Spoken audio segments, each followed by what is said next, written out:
Hello everyone, Random Gamer Riven here with another randomised gaming look and live stream at a getting a bit tongue twisted there. Oh yes, and that intro there, that's actually Friday from Stalkers, which I don't think many people realise is a nice little cameo there. But hello, my name is Random Gamer Riven. We'll try this again. And I will be your host for this randomised gaming video as we take a look at Lady Stalker in tonight's stream. So, this is the semi-sequel to Landstalkers on Super Nintendo.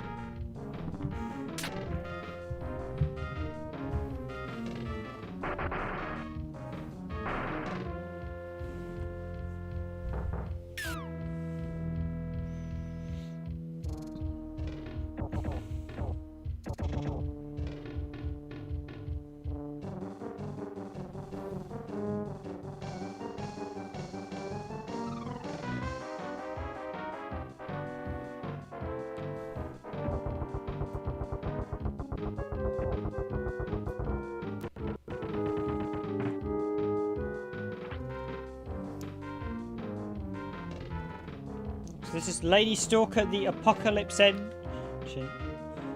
I'll just let the intro play out and then I will...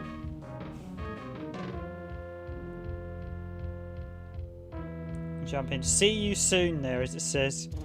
Probably the only English text in the game, I think. Let's hit start. Start. This does actually change resolution on my TV, I noticed, so... Climax Entertainment, yep. And here we go. So, hi to Matt Maloney. Thanks for joining in the stream again. You were here last night, so very welcome to. So I'll actually start a new game. I'm not actually that far through it. I did get this a number of years back, so this is one of those ones I wanted to play and just thought, well, I'll play it after I've done Landstalkers. Now, there's a little bit of interesting history here. I was actually looking this up. So, this game started life as an attempt to make a spin-off of Dragon's Quest. In particular, Dragon's Quest 4, which some of the developers that worked on this had actually previously worked on. And they'd intended it to, I think, to be Princess Alina from Dragon's Quest and her two sidekicks. However, for whatever reason, I'm not sure how far they got in development before Inex said no, although there's an awful lot of similarities. In fact, I actually had to look up a Japanese website today that listed all the item names and enemy names and how they actually relate to the Dragon's Quest one. So it seems like this may have been quite far in development before being switched into the title Lady Stalker. So you play the main character Lady, just to confirm. And she has two sidekicks. One of which is called Yoshiro, and he's the sort of gardener. Lady's like a rich lady who's basically just out for treasure. So this has similarity to Landstalker, the fact you're both looking for treasure.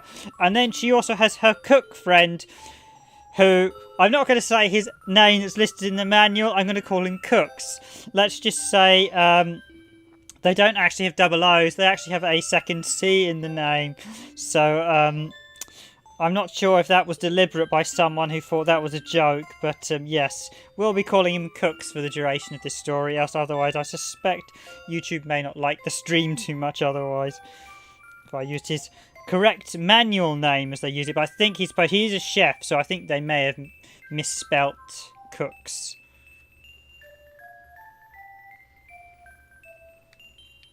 Okay, so without further ado, let's actually get into the start of this game, and I'll just let the intro play out.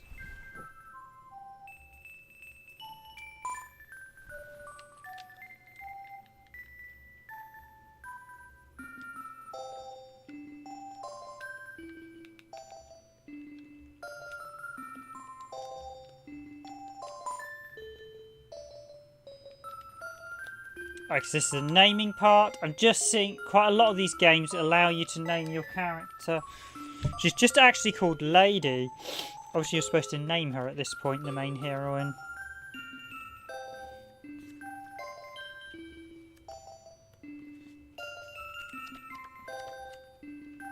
Just so I can get a Japanese name. Oh, I'll just use the auto naming.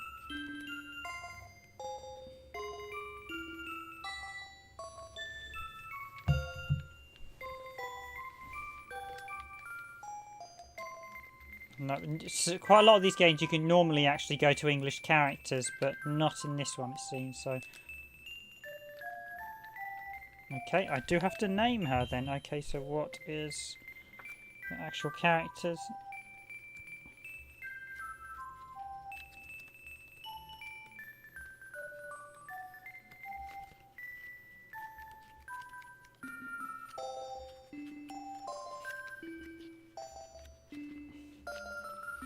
So lady's actual name, I need the L.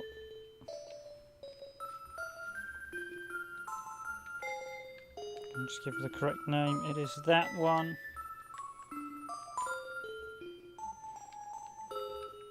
It is... I believe this is katakana, but my katakana is absolutely horrible. I know a few letters, so that's a I. There's like the vowel, main vowel ones.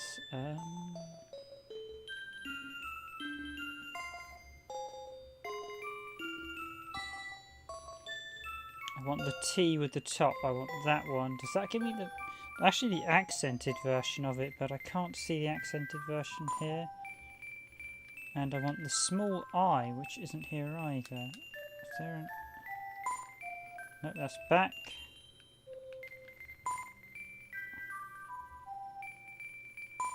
Ah, that's how you can accent it via that one. Okay, so... Yep, and then I want the small... I actually want the small T, but that's not actually here. I basically want the small one of this one. But I might just have to go with the big one if I can't see the small one. Do any of these change? Does this...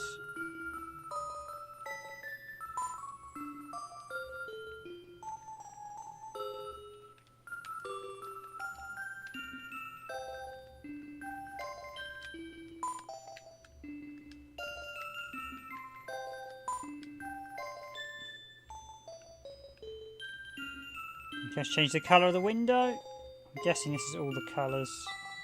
I'll change it. Yeah, so we've got a nice little spectrum. And that top one's actually stereo or mono.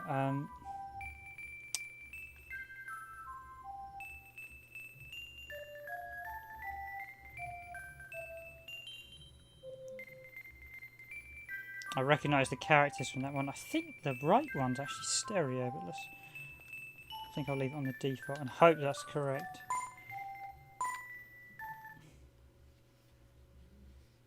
Hopefully I haven't just put it into mono.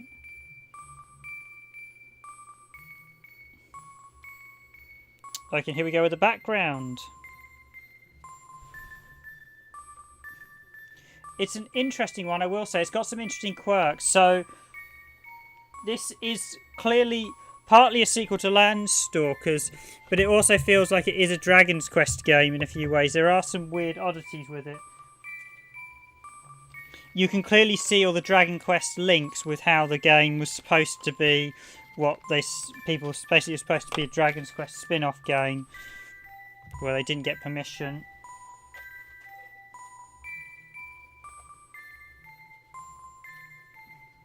Although I actually think they may have pulled the plug on it.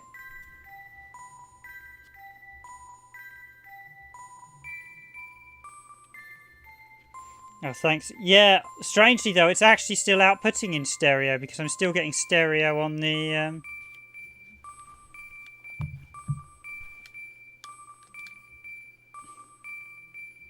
Climax Presents. Actually, I'll select the one on the right just to be on the safe. Hi, Nico. Thanks for joining the stream.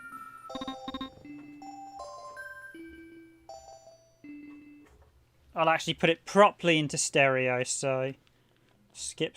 But yeah, that's actually said that's Friday from Landstalkers. Although Friday's technically a Sega character, so that they should...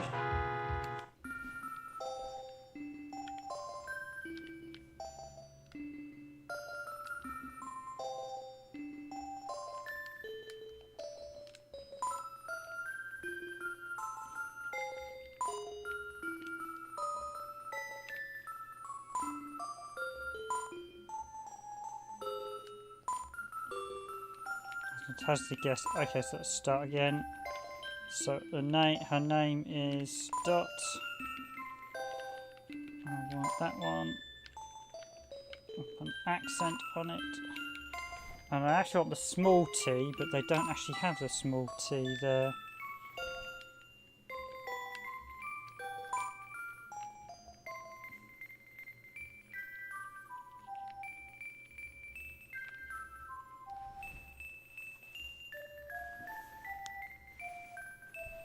Yeah, that's still, yeah, this one by default doesn't have stereo on it.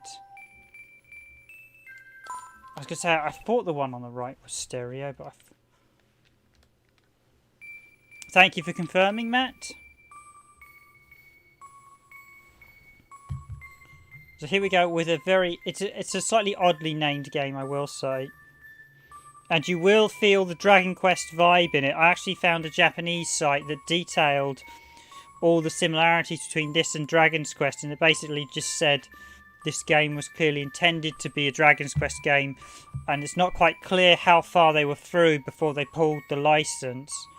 So they may never have had the license agreed, but by the looks of it, everything, like the items and everything, matches up to like the prices of what they were in Dragon's Quest 4, because it was supposed to be the character from Dragon's Quest 4. Lady and her two assistants look similar to Alina and her two characters in Dragon's Quest 4, so it's an interesting one. But yes, as I mentioned, if you look up the cook's actual name, they spell it with, they give him one O and two C's, but I'm not saying that on a string. That is the actual name in the Japanese manual as well. They actually have the English names next to Lady, Yoshiro, and Cooks, the chef.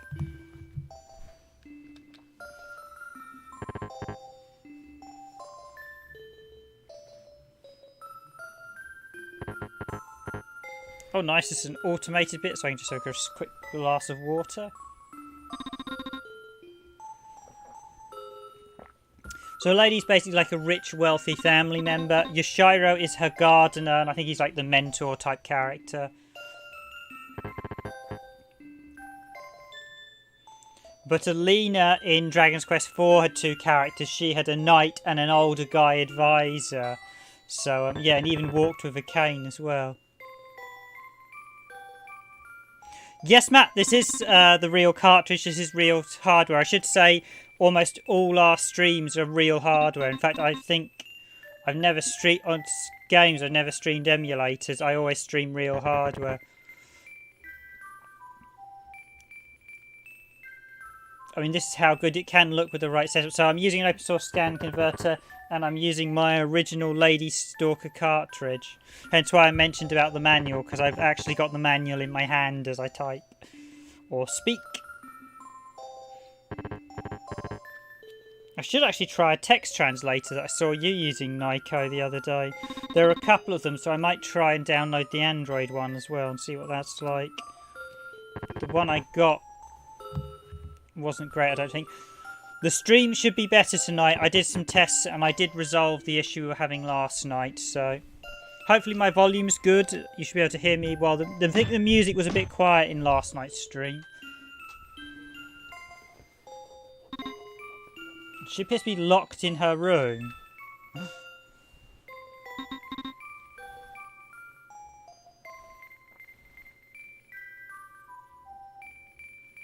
And there is Cooks.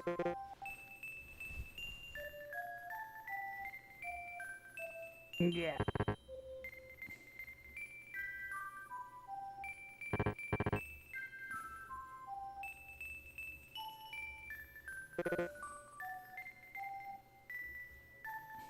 He's like hi hi hi or something.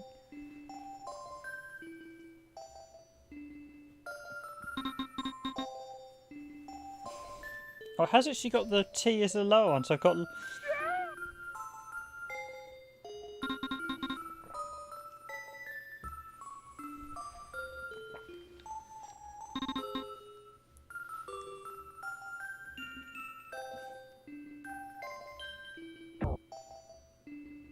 The lady is literally breaking down the wall of her house to escape.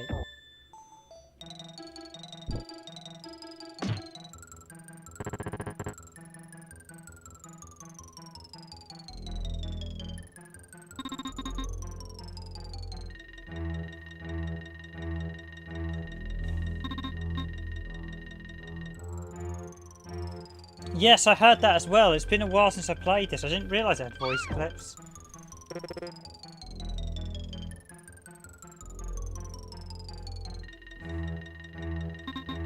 The combat is slightly different in this one. There's no jump button either.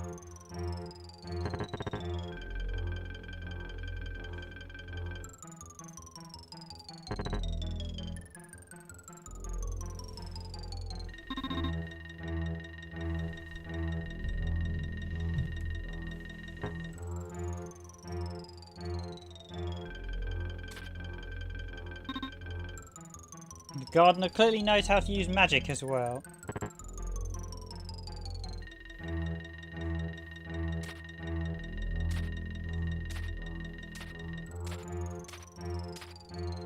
And he's actually burning down the house.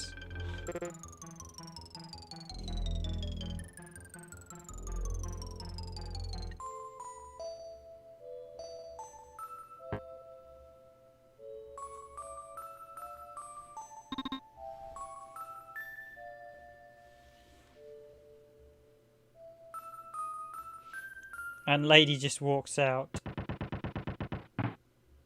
Oh, we've got a resolution change there.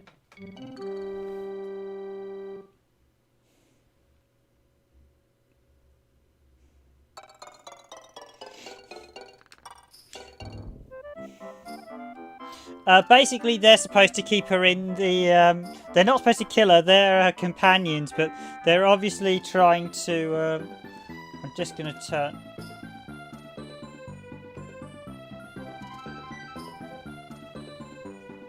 Basically, they're supposed to be... I think it's setting options. I'm just going to turn off OST simple off. Just to avoid it. But yes, I am playing on open source scan converter. Yes, they're basically... I think they're supposed to stop her from adventuring. So yes, her family members are actively... So she's basically... She wants to go on an adventure to the island. And now, so the one difference with Landstalkers is you can actually run in this and you rev up.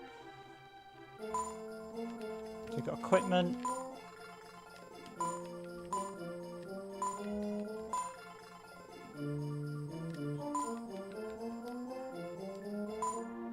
I might actually take a quick screen grab of that, actually.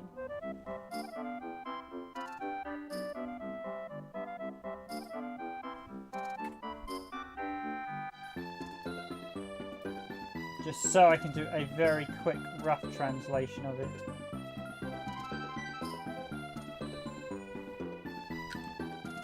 While I'm playing, I'm going to just basically use Google API, so...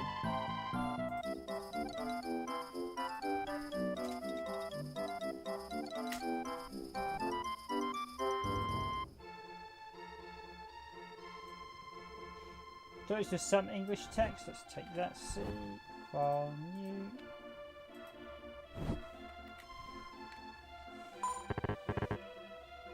So that's... So here's the easy thing with Japanese. Yes is 2 letters, no is 3 in Japanese. That's the easy way I remember it. So this is yes and this is no.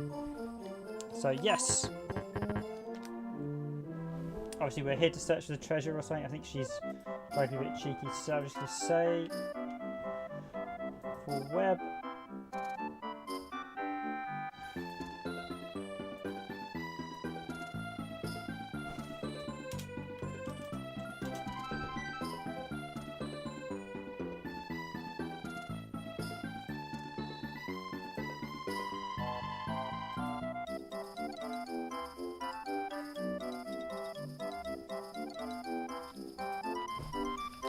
Talk to some few people, so I'm just gonna do that.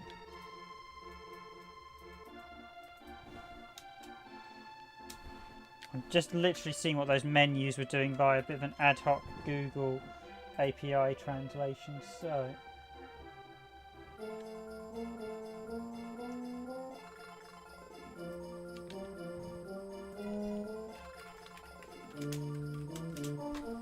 She does some nice idle animation as well, as you can see, so...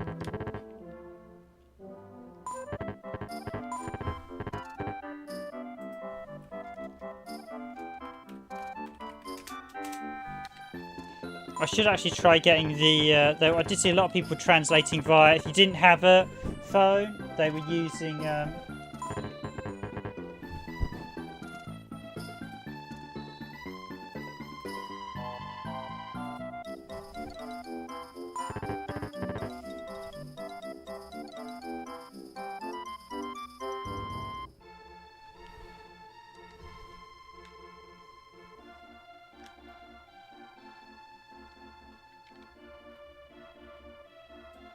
okay, so what's Google Translate say?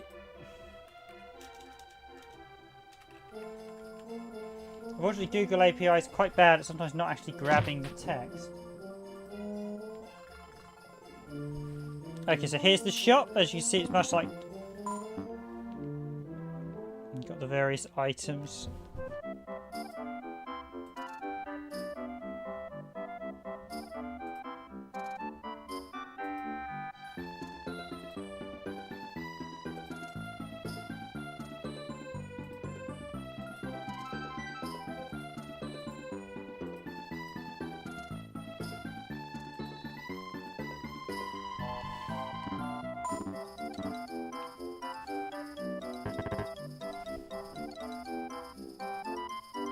I'll just get a feel for the game before I do any more ad hoc translating. Actually, I've got a guide here that gives me the menus. So,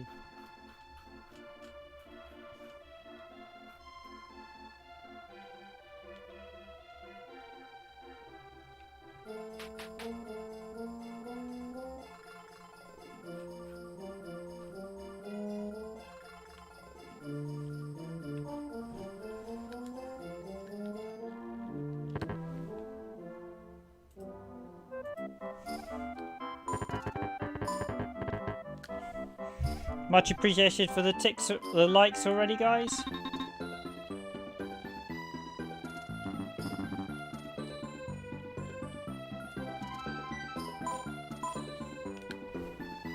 So this actually is slightly different combat to the... So that's save, we've got...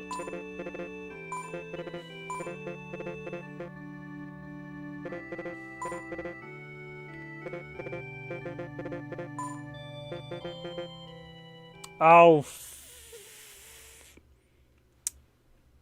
you know what I've just done? I've just said, do you wish to save? Yes, no, and then I've said, do you wish to carry on the game? Oh, that's my bad. I've literally told the game I don't want to save, but I want to quit it.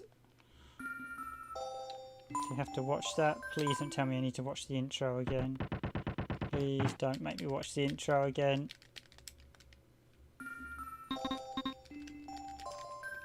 Oh, apologies, guys. Okay, so that's my bad. We're gonna get a double helping of someone of the gardener burning down. Yes, that was me going through the menus a bit haphazardly. Because I suddenly thought, well, I thought I must have clicked save again. Like, no, I clicked. I know exactly what I clicked on. Because that was a do you wish to... So in the... While this is going on, I'm actually going to try and translate what the thingy menu is. Let's see if this can...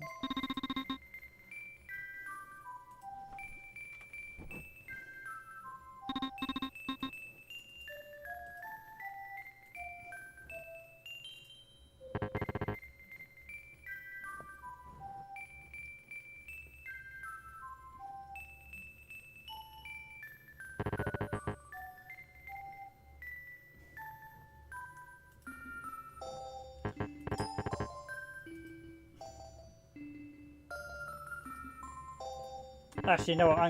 I didn't want to switch it on, but I got a screen translator program, so I'm going to switch that on instead. Let's see how that works.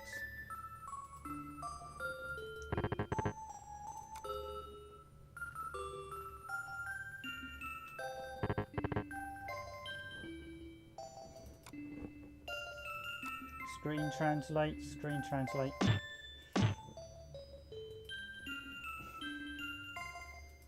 It's called Screen Translate EXE. It's not... I didn't think the translations were that good, but let's see what it's like. Screen translation started, so it's capture. What's it give me? Yeah.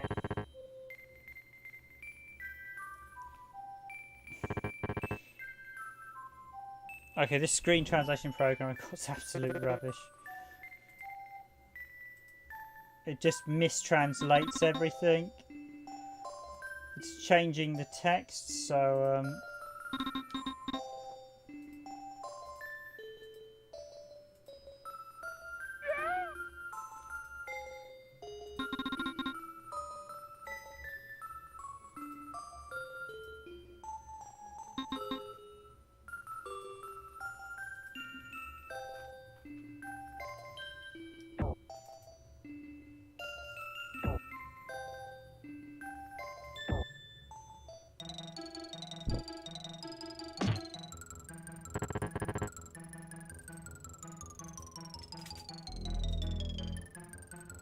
Google Translate's quite bad. It's only grabbed 3 of the names, actually.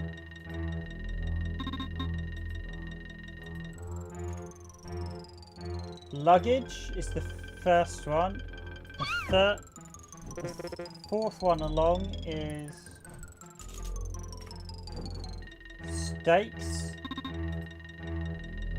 And the final one, it hasn't actually properly translated either. Yay, Google!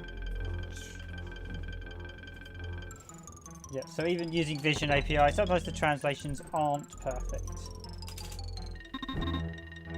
Ish, because it's missing it.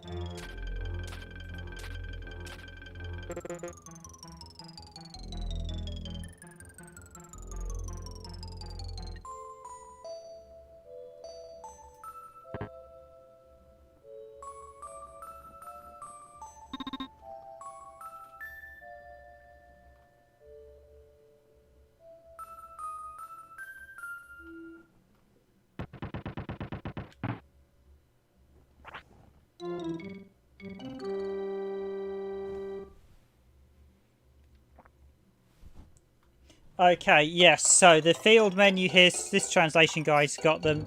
They are... So that's items, this is magic, this is equipment.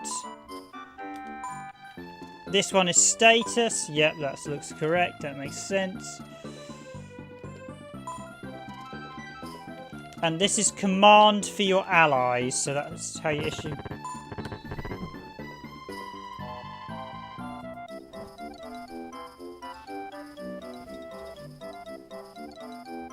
Yeah, we're using the official version game, so there's no English patches. There's also legal issues showing translation patches because they're not officially paid for translation, so... Yeah, some of the... Fortunately, I'll be using some GameFAQs guides. I have actually played this through a bit before, but it's been so long since I played this. So we do have a nice run as well, but we don't jump in this one, so first off, let me undo the mishap I did before. I'm going to save. So, first, just for the reference, because I know this before, this one is save. Yes, do you wish to save? Yes. So there.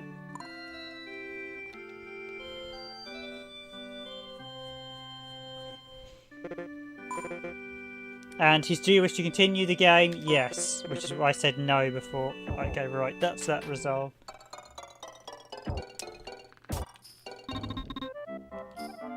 Should actually get better with my English. Have we got the in there? Or my Japanese, I should say. I should actually get my English is perfectly fine. Yeah, I should actually do a bit better on Japanese. Various users giving us hints. We do get Japanese viewers as well, so it's nice to actually cover the goings in their native languages. So this is the inn. You can rest up to heal. So the combat in this one is a bit different. It's not... So you see that I can actually attack in the village, but not that you can hurt anyone. But... Oh, we've got a nice...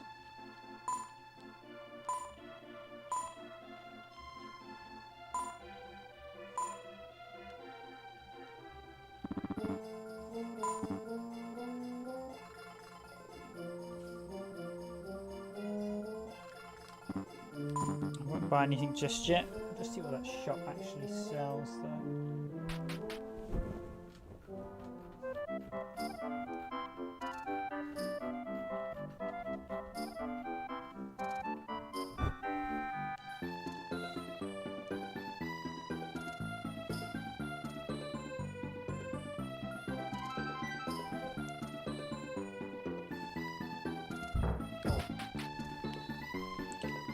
So this is actually the Visa Island. One of the guides gives you a rough guide. So yes, I want a visa to progress.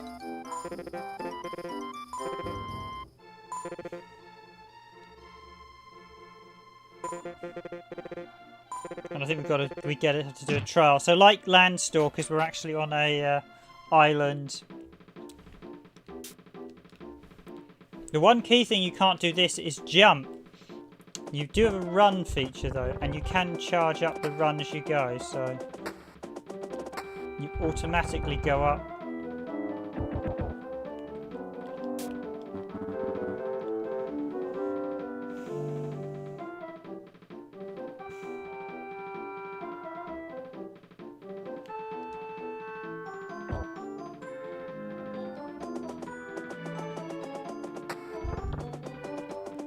Run over the gap. Okay, so you can run over.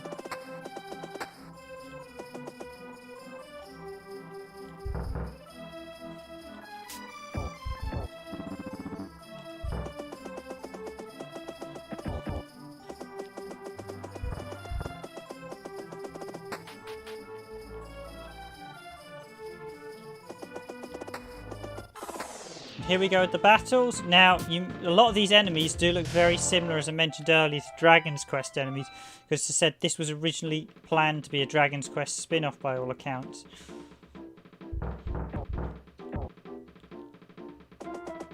We'll actually get... We've got nice... I'm going to get a few level ups here, so just fight these...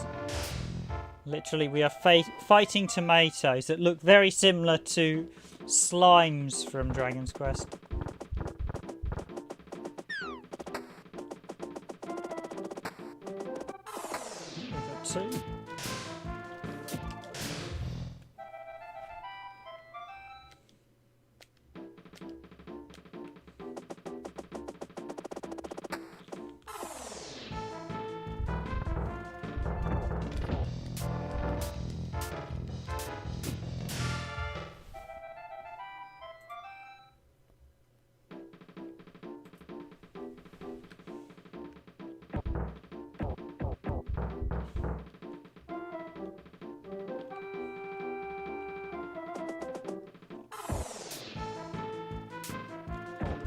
So you see no jump, but you do get a nice, a sort of simplified version of the attack.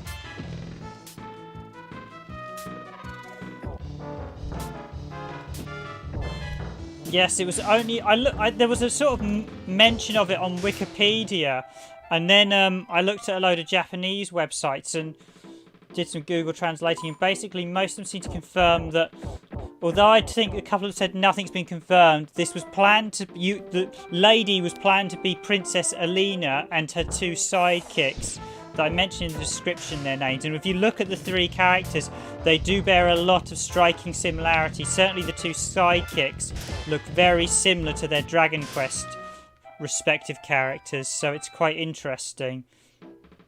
I mentioned them in the descriptions, actually. You actually look up the characters. Alina looks quite a bit different to Lady, but the two side characters, and ooh.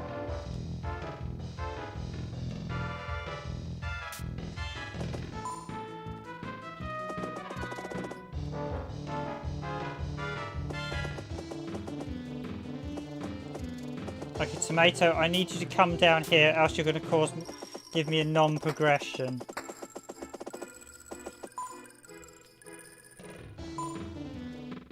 Oh, you can run from battle, I was hoping so. Oh, we got 3 of them. Now, I think some people may feel instantly the combat is perhaps a little bit backwards to Landstalkers.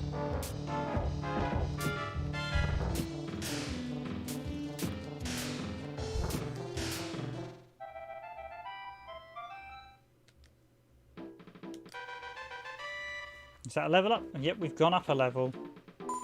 So unlike Landstalkers, this is a proper level up system. This does actually bear a lot more RPG elements, like the fact the enemies randomly spawn in, although that partly could be a limitation of the Super Nintendo.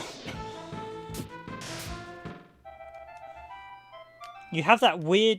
I don't think you have the fact... So unlike... I don't think you have the weapon blocking you this time. But you do have a weird issue with the fact...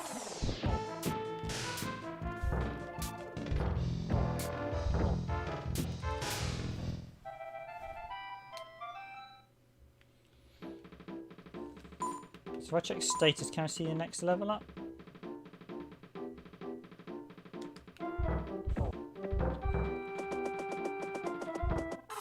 But I do like the run function, so you can run quite a lot quicker. It's an interesting one. I think it's quite a nice little game. It's not, I think, as good as Landstalkers, but it's still quite a respectable game. And you do get to play as her assistant characters later on. You can swap between them, I think. We get a second level up. Just so I have a bit of experience. Because battles in this, you can see, are quite relentless, although... So it's an interesting one. So just over here, has anyone actually played Lady Stalker before, or have you all just only played Landstalkers? It's definitely an bit of an oddity. I mean, it's not that expensive to buy, and it cost me like £15, I think, or something. I think this copy was actually new when I got it.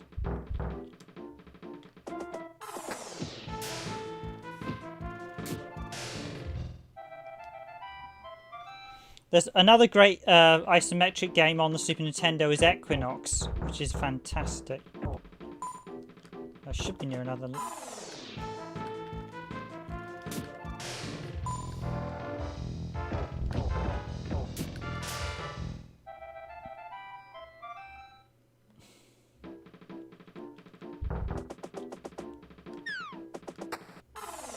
I'm guessing if I sort of head out this way, I'll probably be...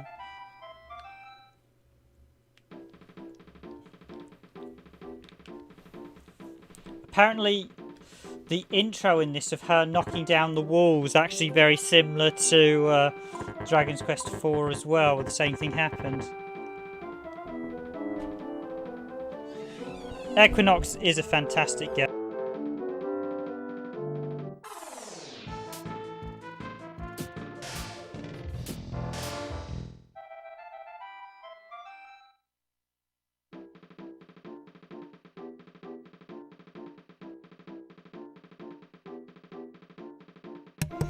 Equinox, because it was the sequel to Solstice. If you haven't played Equinox, I highly recommend it. I've actually got the PAL version, so maybe one day I'll stream that, but I don't have the PAL Super Nintendo out at the present. I won't be streaming it in the near future. But interestingly, a while back, I did point out a bug to the Pickford brothers in it, that you can't get the last heart upgrade because you can only get heart upgrades by killing trolls once you've got a certain item in the dungeons, I think, and the last world or location doesn't have a troll on the world map. Not that you really need it.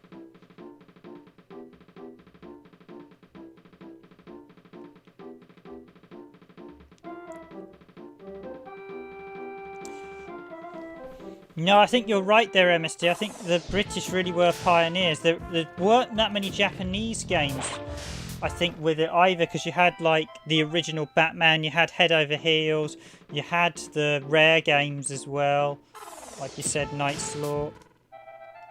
And I've got a few other... There's quite a lot of them now that are quite largely forgotten as the developers didn't survive, but from those. But it's definitely a very 80s...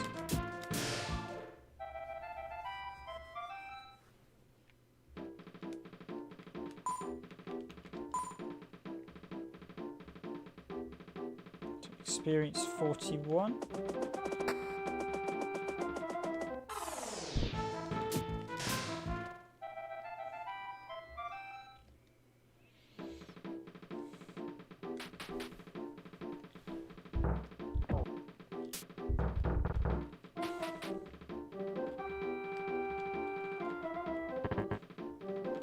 Okay, so press A to pick up the stone.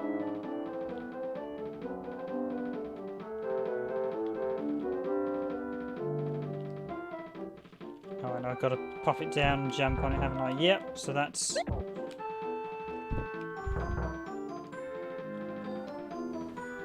Yes, Head Over Heels is a fantastic game. There was actually a 3 to download PC version of it, so...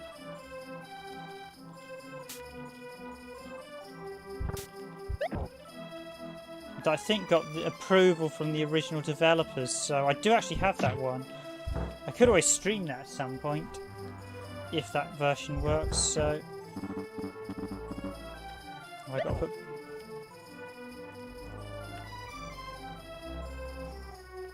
The Jaguar received a port of Head Over Heels? Really? Someone did a Jaguar port? Nice.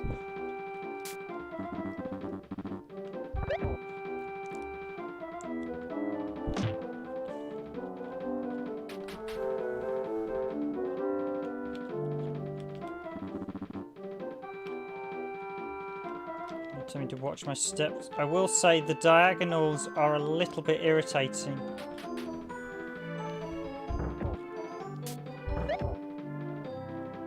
So I'm guessing if I get this.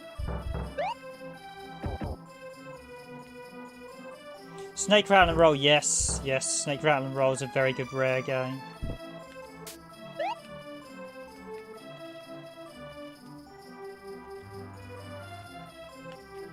There was a bomb puzzle game called Bomboozle. I think it's Kabooey in the US, which is quite a good one. That was sort of early-ish.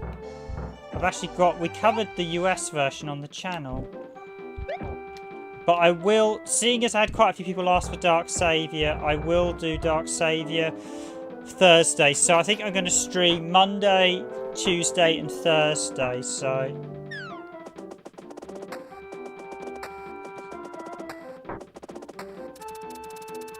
at the minute. Definitely got all the puzzle elements of Landstalkers. I just think the combat possibly isn't as good because it's not live action as such. Yeah, Kabooey Bomboozle is a puzzle game. You also had a crazy Kid Clown's Crazy Chase, which was an isometrics game, but...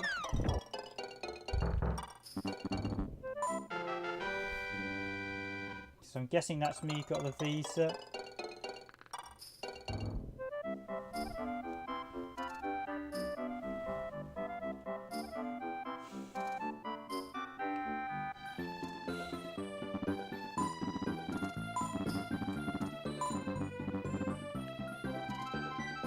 Okay, so this... Basically, they're telling us about the... So this video, what we're seeing here is actually a thing that tells us about the legend of the island that we're about to head to.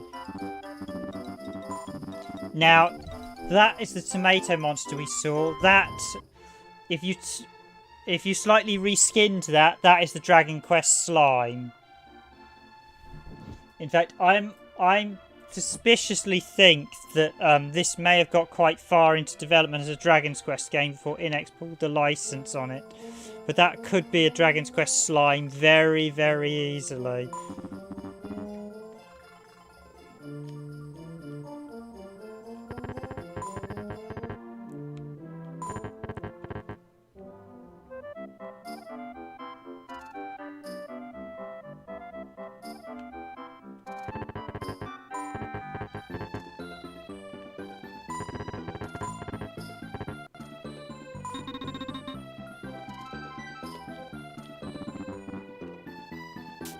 number one rule of RPGs is always talk to everyone before you do the action needed to.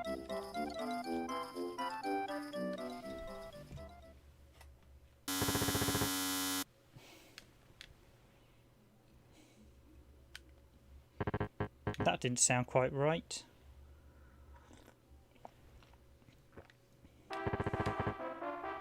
This video is apparently about the legend of the island she wants to head to.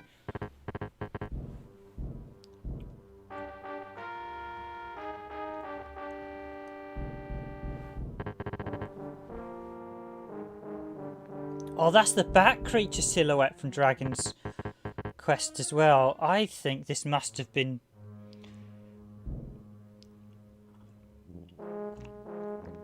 reskinned at the last minute. I think Equinix might have actually done this, and then Equinix might not have been happy with it. Yeah, that's so a Dragon Quest slime there.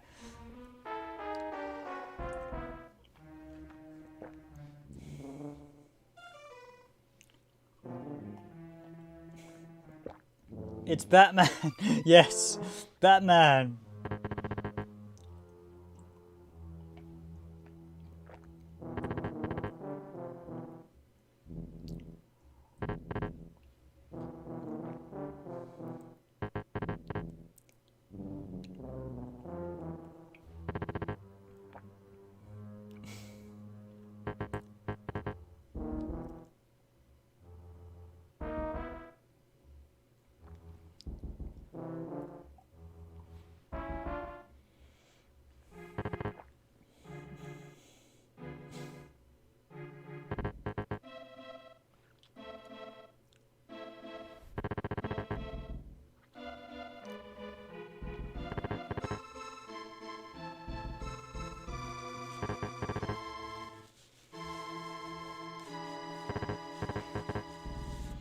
Yeah, it is a bit just bonkers. We've got some sort of video. We're watching a movie on where we're headed to.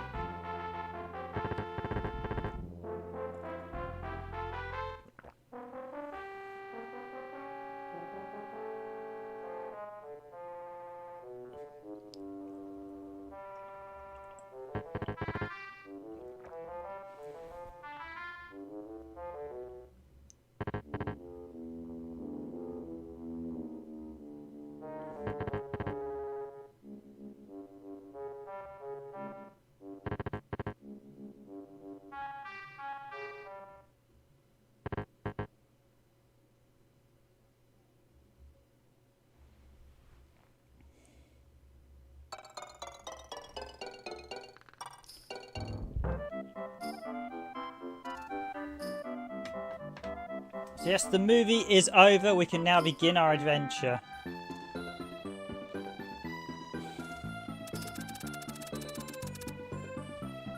It is a bit bonkers, Nico, I will agree.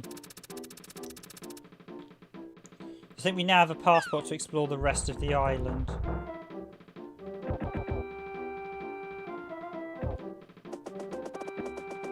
There was a guy with a treasure chest earlier. I wonder if I can get it. Obviously, just chatting about stuff. Just check a quick guide.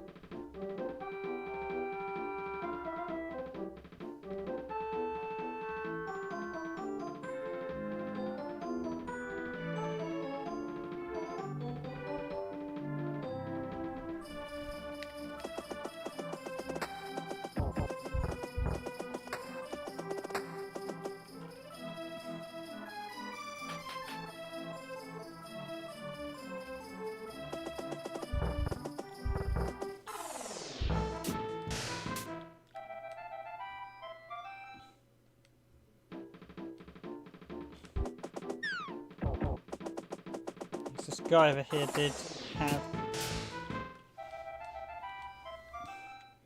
Because I'm really bad like this, I like to discover every aspect. So this guy here does...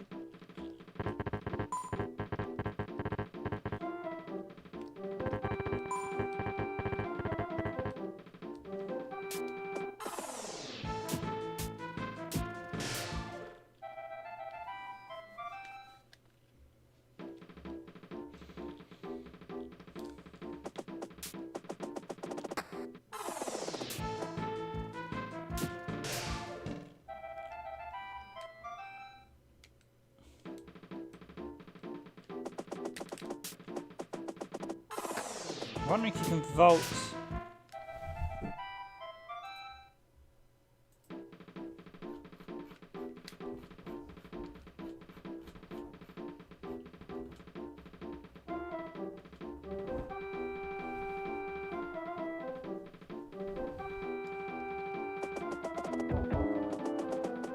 Okay, you'll be able to get the treasure later, so I don't need to worry about it.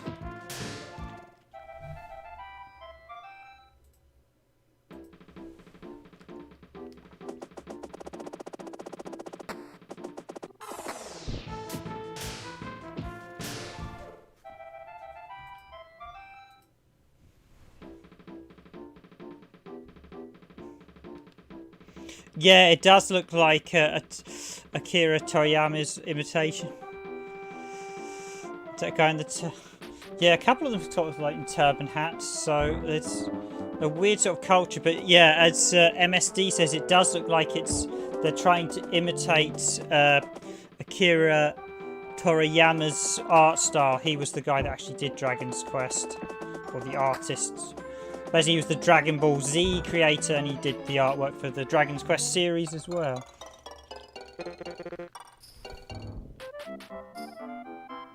How's the stream tonight? I believe it should have resolved the issues we had with the frame rate from last night, so...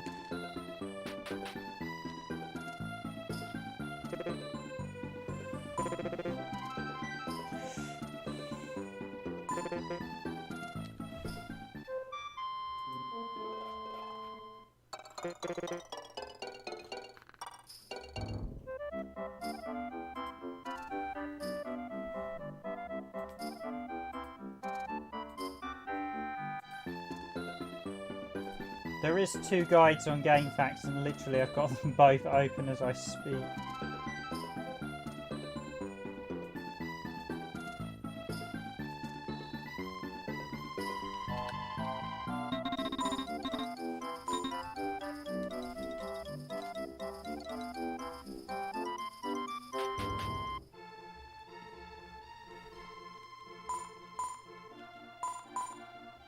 Ah, I can seem to be able to search stuff as well.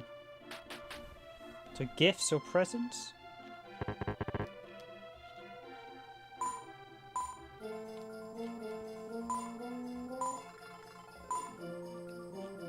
Don't know what they are, I'm going to buy them. They're only 10 each.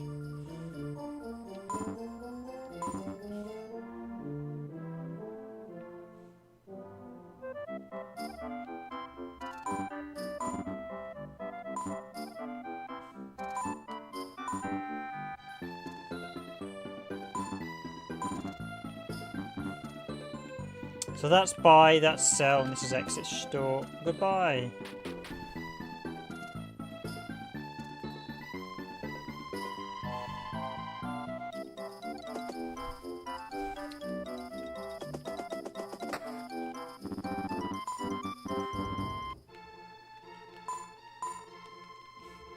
Looking at the stream playback, it is very good quality though. I was actually quite surprised. I do wonder if... I don't think this SNES chips are 1 chip. But I had a weird issue where I was playing Big Run the other day, which is a Jericho Japanese-only game, and that does not work on my US Super Nintendo. I actually got it for Christmas, and when I tried it, I discovered Big Run just didn't... Well, it will load up. The music halfway through the first stage, the music will stutter and then it will crash. It works fine on my Japanese SNES, but as we showed in the video before, unfortunately my Japanese SNES is now busts. It's just the it still works, but the colours are all skew-iffy. So yes, I do want to save.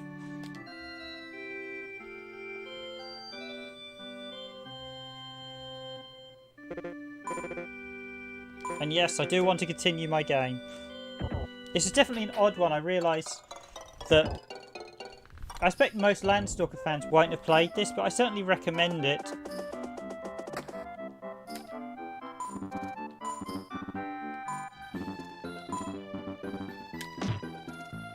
So obviously now we can exit town. I'm just going to see what the guide says.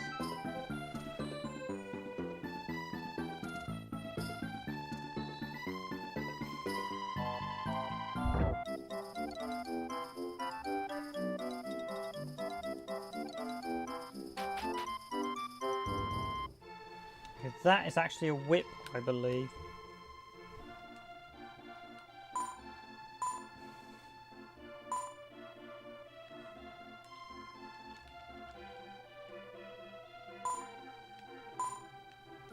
It's nice it gives you a description. They kind of done the stores a bit like Zelda. So that's ... Okay.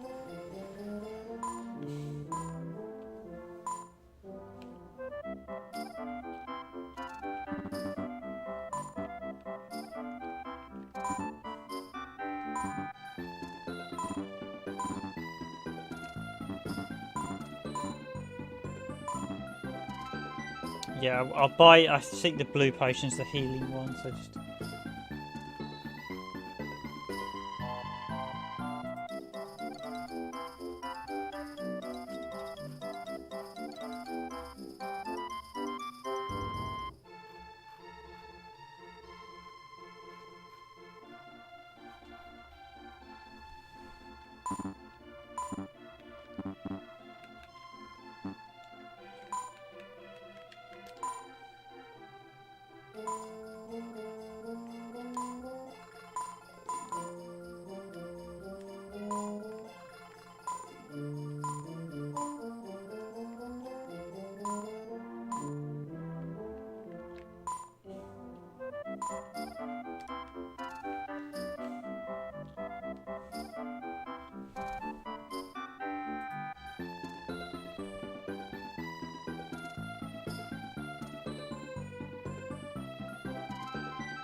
I mean, the guides aren't that big for it, so it can't be that big again.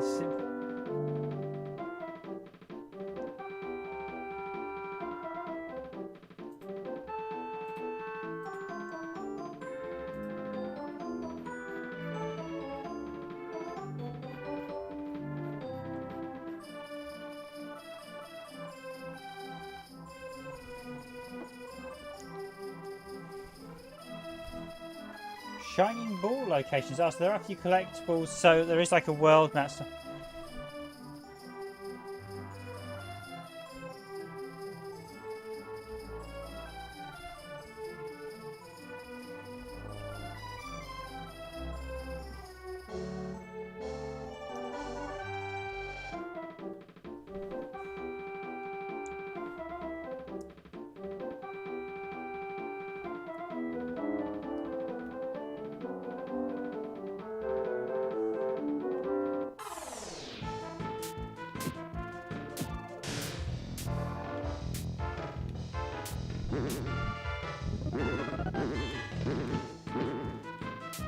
Ah, if I hold down A, I can charge up and do special moves, so...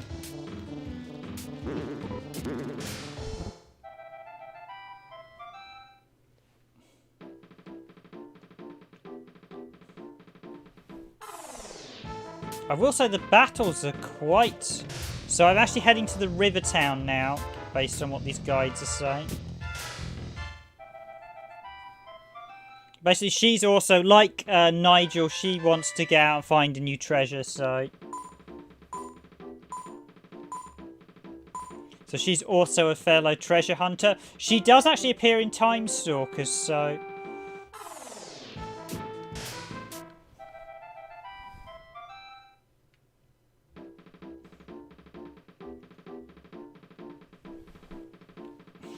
So in the second area after leaving Port Town, we can get that treasure chest.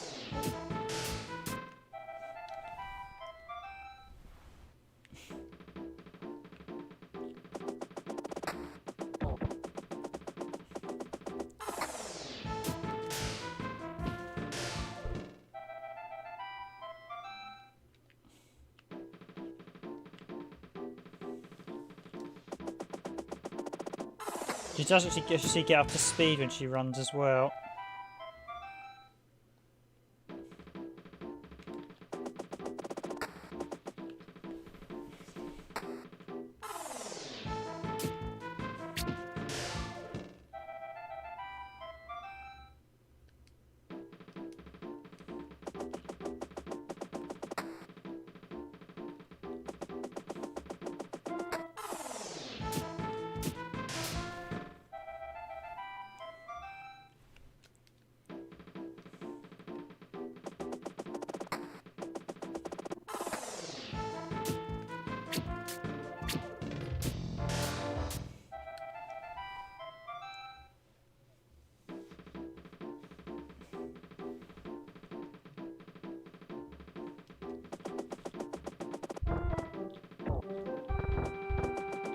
Oh, hidden passage up there. Oh, yeah.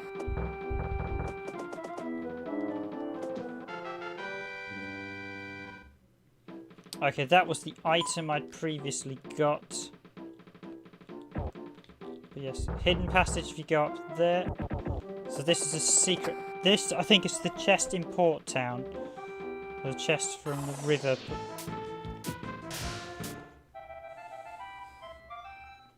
So I headed to Rivertown, but this was Port Town where we were previously. Yeah, so there's the guy. If I hold down A button, I can do a special attack. And that's 50 yen, so Lady got 50, yeah, it's 50 gold.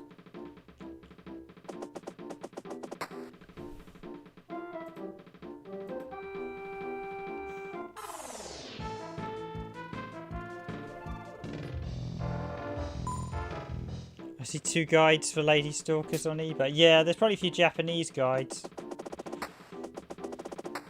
A lot of it's the Japanese guides for a lot of these games are fantastic. I mean, they're often heavily mapped, so even if you can't read the dialogue, they're so well mapped you can understand a lot.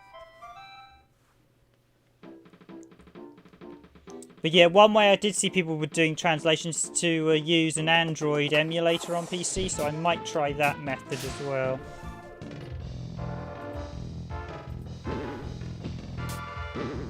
Oh, take a bit of damage here. Oh.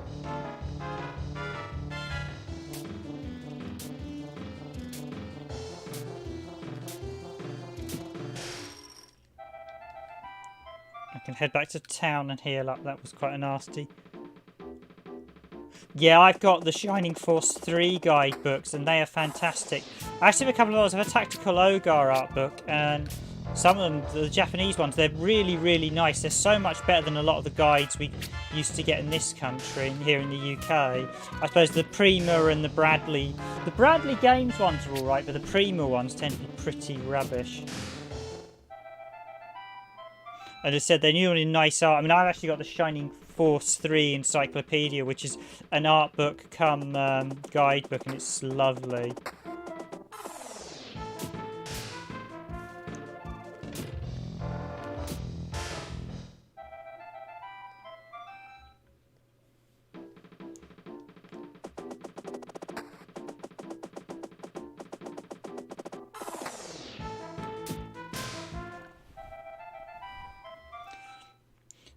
I definitely feel your progress in this is a bit more slow due to the levelling system. So this is Port Town. As I mentioned, there's no jump feature in this, it's all automatic. You climb up on the ledges, which I think in some ways is perhaps an explorative step back. So I think some people may say from the get-go that this is a step back from Landstalkers, and I think that's probably a fair analogy.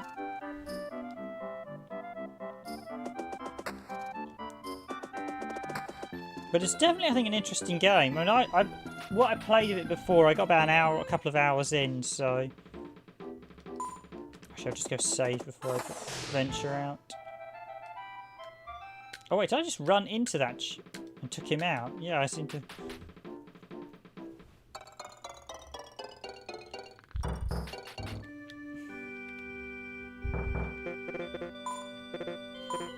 Hopefully you guys are all doing well, because I know at the minute we're still, currently in the UK, we are still in a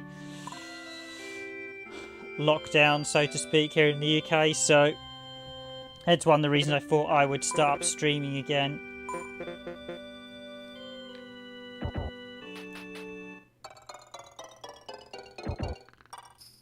Yes, I think some of the late these are the only early dungeons. I saw one of the guides mentioned the later dungeons get much more complex.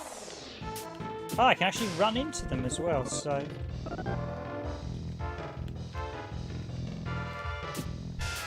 Oh, so that's a charge attack if I charge it.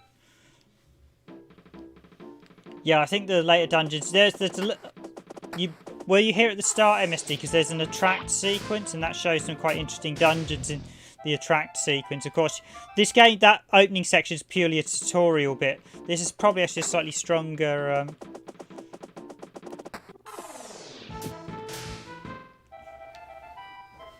Yeah, I think we've had most of the regulars back. Oh, I'm sorry to hear that, Naiko.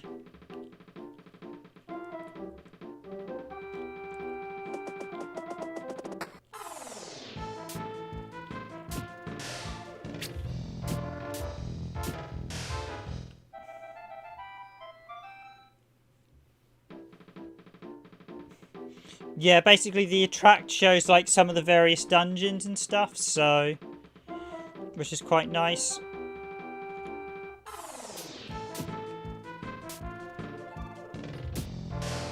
It also has a cameo from Friday from Landstalkers. Yeah, in the UK, you're limited actually attending family gatherings and things even sadly like funerals. My condolences to anyone who has lost anyone during this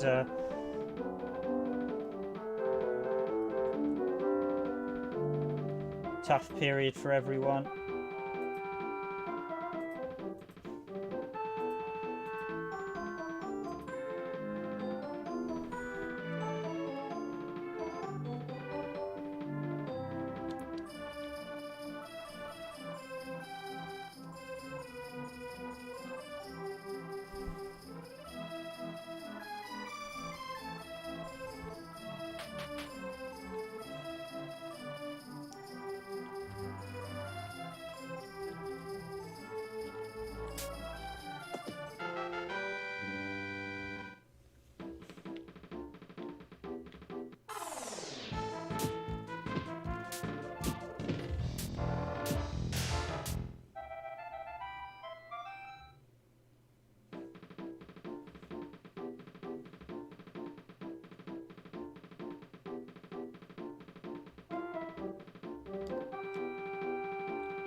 Yeah, the UK's got quite heavy travel restrictions at the minute, which is unfortunately understandable.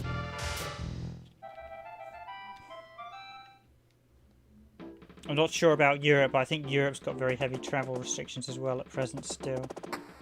Okay, so there was something...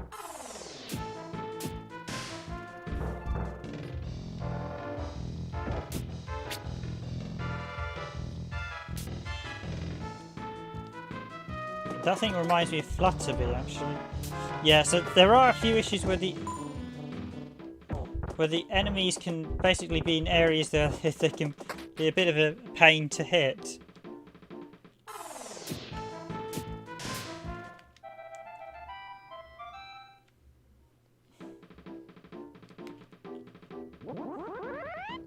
Okay, so that's actually a heal spring, so you see.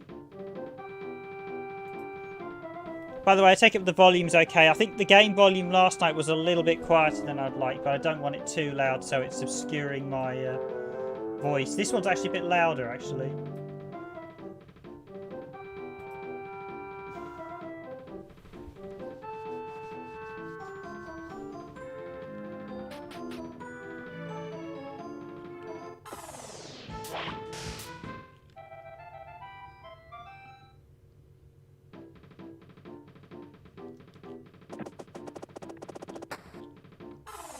And this, I believe, is the exit. Or the last of the exit. So you've got quite a few sort of nice little explorative bits to do.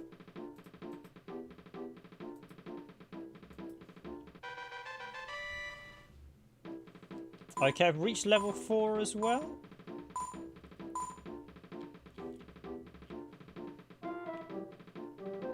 It definitely does have very much Landstalker's feel with everything. And I think it's odd that this game started as Dragon's Quest, but they've clearly...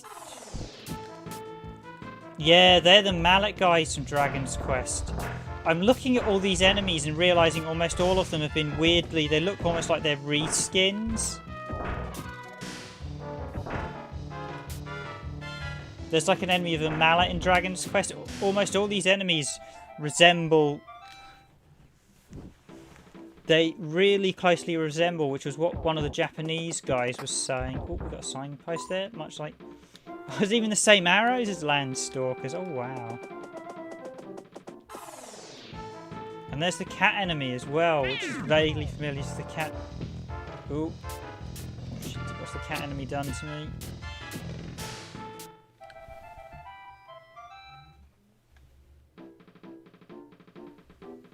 I will say the music is actually pretty enjoyable as well. Did that just... was quite a lot of experience actually.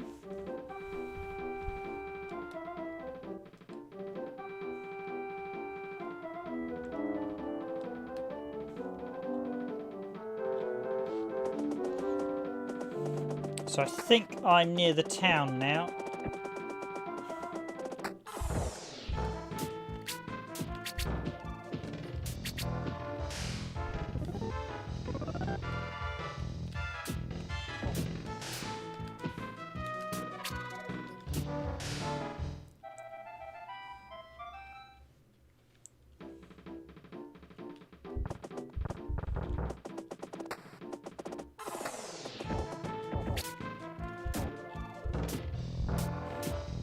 I must admit, I do find the battles a bit irritating by the fact that, unlike Landstalkers, where you encounter enemies as you adventure, this has them randomly sort of popping up. It does feel that they get in the way a bit as you're trying to explore.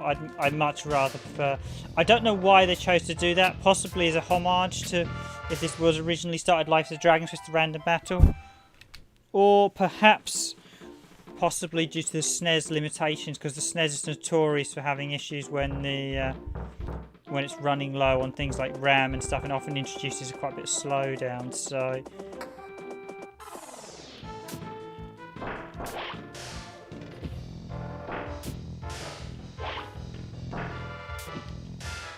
you can get additional weapons, so you can get whips, you can get boots as well. So again, very weapons similar to Landstalker. Whips apparently have much longer range. The dagger's really close range. The dragon's just...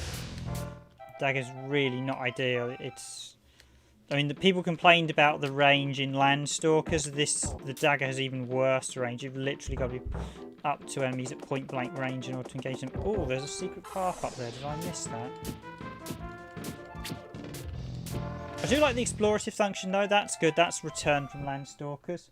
The trees look a bit similar.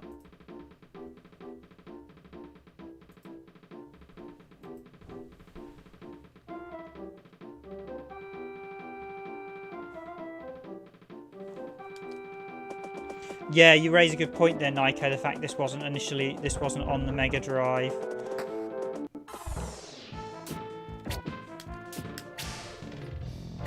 Because I literally saw a quick note about the fact that it wasn't going to... on Wikipedia. Now, whenever it comes to information on Wikipedia, I take a real wide berth because...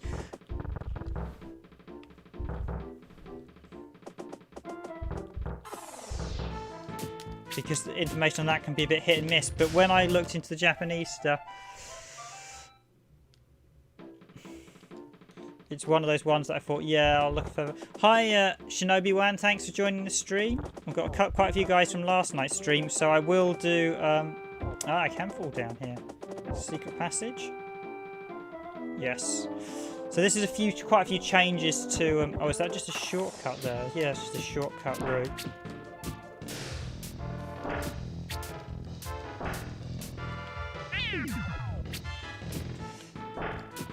So yeah, I do actually have the Super Nintendo version of Popful Mail, and you're dead right, it's a different game, MSD. It's not the Mega CD one, which everyone raves about. It's okay, it's not great. The Mega CD one's one I'd definitely like to try, but that's one of those games that's getting quite very expensive now. It's a bit like I was looking at the Alessi collection, and the original versions of the Alessi games now are, well, the first one's not too bad on Master System. The second, Power Strike, which only got a European release, was about £350 on eBay, and I was like...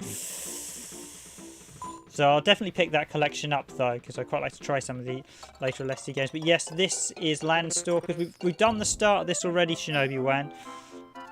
I also had a little accident, we reran the start. So this is Rivertown. This is the main town. I think this is like the big hub town in the game.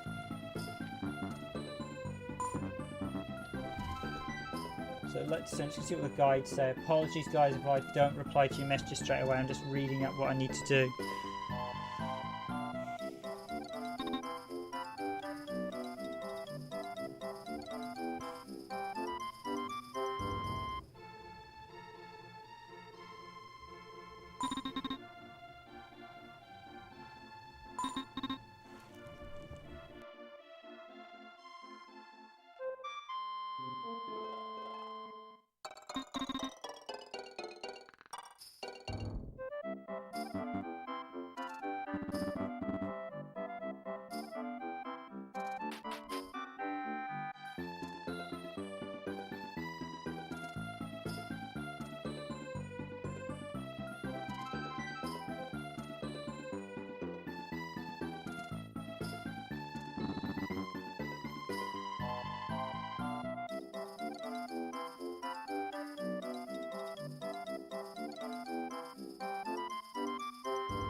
Okay, so yeah, this is the big town that's got a lot of items in it. So we've got weapons. Ooh, kinky boots and a whip. So that's the whip. Okay, you can actually equip the whip and the boots, but I think you can only have one weapon at a time. So let's get myself a whip. That was the which was the whip again? Just read their names. So that one is sort of hyphen. Dash. That one's bar with the O variant. That's an N at the end. That double, that undercurrent, so that's top one. The little I, undercurrent, and then circle at top. Got 4 letters. So that one is the whip, and 180. That's.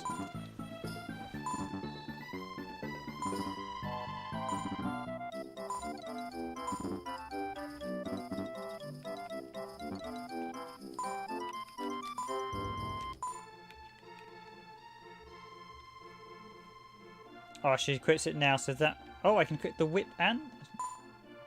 No. Oh, I've got the whip and the dagger equipped.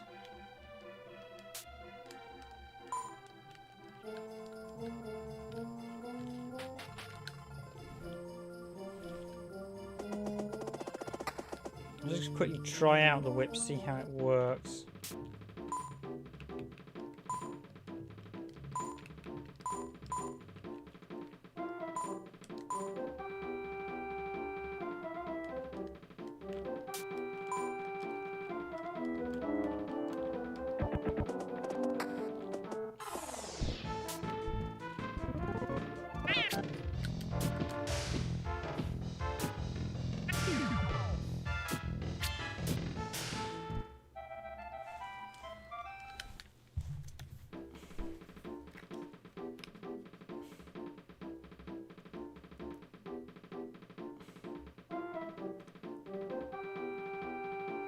So the boots allow me to do kicking combos, the whip allows me to do whipping combos. Do I need to de-equip the dagger? Is there some weirdness where I can equip multiple items?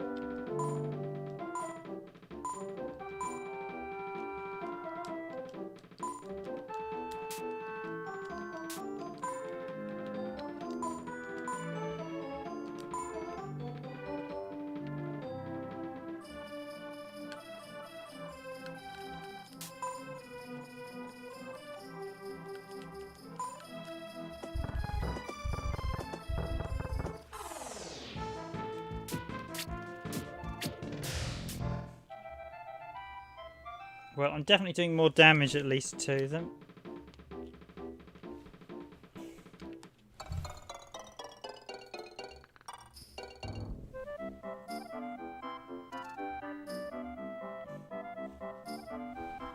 Yeah, we don't actually have a Japanese Mega CD at present, so they're getting quite tricky to source. So, well, they're not that actually expensive to buy in Japan, but Mega CDs twos that we've been after, in getting one in the UK, a Japanese one in the UK, is quite tricky. So these are all the people that have failed at Baron's Castle, which is apparently the location that everyone is fearing of.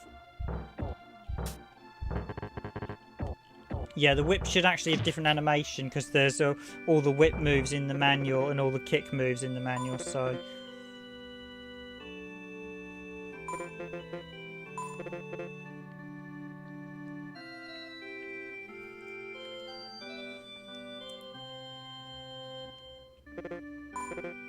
Yes, I want to continue my game.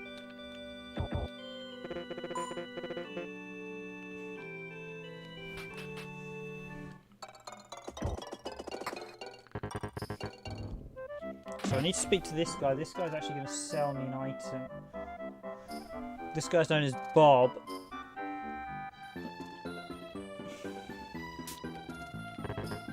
And if I pay him 50 gold coins, basically, he'll tell me about a lake in the northeast part of the island that supposedly holds a great treasure. No one knows the treasure, though. To get to the lake, you'll have to go through Baron's Castle. Bob will also give you a china pad because he thinks you're cute and he doesn't want such a cutie to get hurt in Baron's Castle. This is actually from one of taken from one of the guides at GameFAQs FAQ. www.gamefaqs.com, or that's now gamefaqs.com.gamespot.com. But it is an essential guide. This really was a classic. If you're from the 90s, you will know exactly why so many people used to use game FAQs at the time. These days, I think YouTube is steadily surpassing it as a sort of guide thing.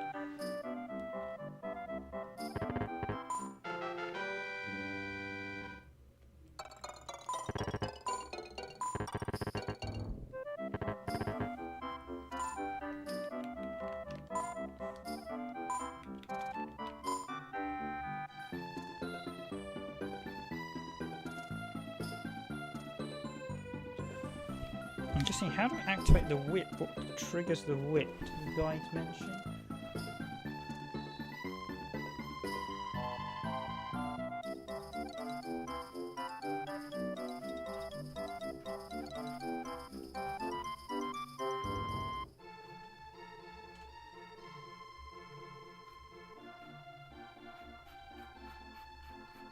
No.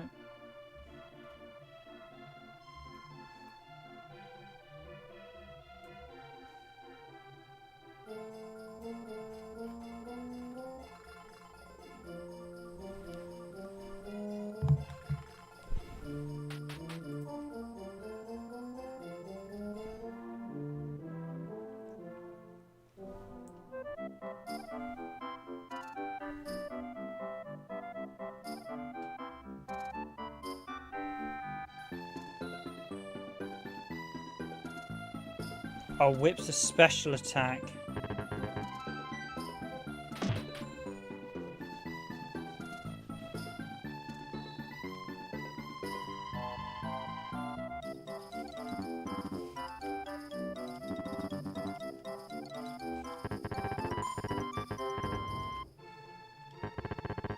So apparently there's some hidden collectible items. If you get 30, you can find them all. You give them to a character and he gives you an item, and they're scattered throughout the games. They're known as the shining balls that are hidden everywhere. I think one of those guys in the pub has just told me about them. Okay, so I need to go to Baron's Castle once I've done everything. Baron's Castle's to the north of here. There's also a shop to store the inventory items. So this is basically your big hub town, I think.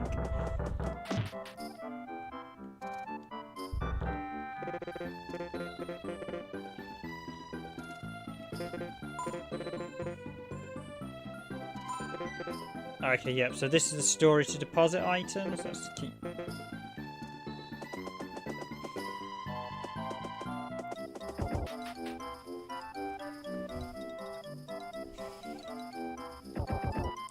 Armor shop, church and storeroom. So this is the item shop.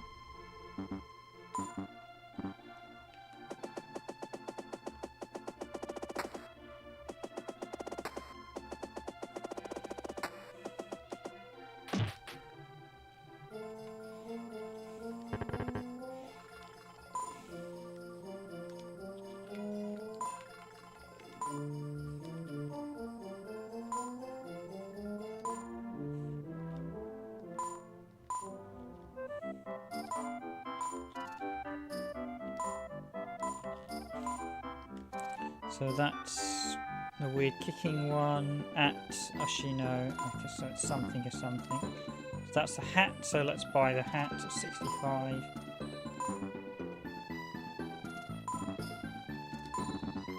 And obviously, will I equip it now? Do I want anything else? No.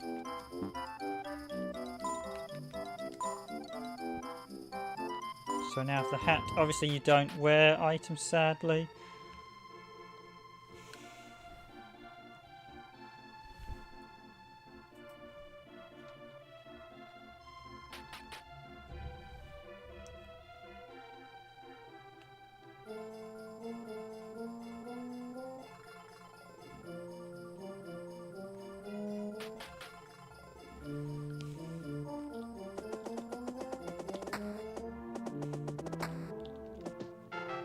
Okay, it's got 70 gold in it, that chest. That's quite a nice one. So there's lots, quite a lot of secrets, just like Land Stalker. Okay, so...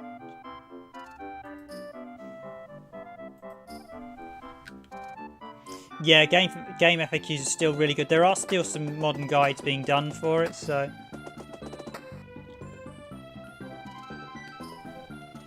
Yeah, it's weird. I think game FAQs fell behind a bit. If they had moved on to videos, they could be the dominant site for guides. I think they could still spruce up and become, but sadly I think after GameSpot bought them out, because the original owner CJC sold them off, sadly. I guess he got fed up with the handling it, because he just set it up as a little guide site, and over the night, if you're from the 90s, you likely used game FAQs.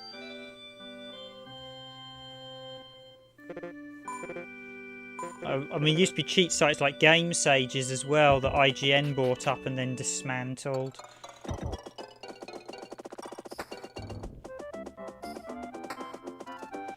So from here, I need to head north to Baron's Castle. I'm actually about on par where I was in my actual save now, so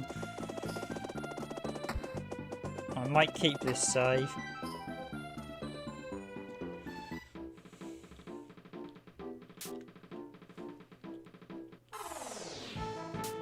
Yeah, the font and the text, everything's quite well done, so...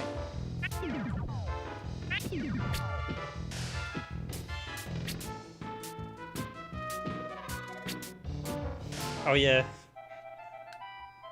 Yeah, quite the HTML ones are quite good, snazzy. And yeah, the classic text guides are always quite easy to reference, plus you can just download them and then check them when you need to.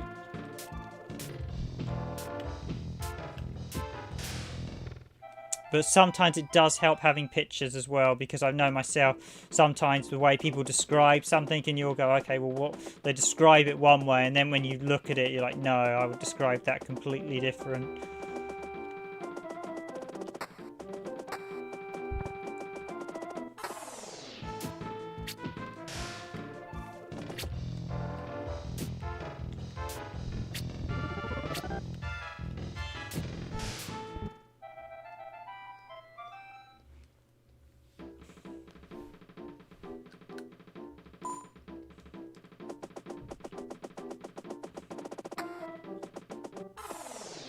Nope, no point in finding that. Oh, he's coming down. Come on, buddy.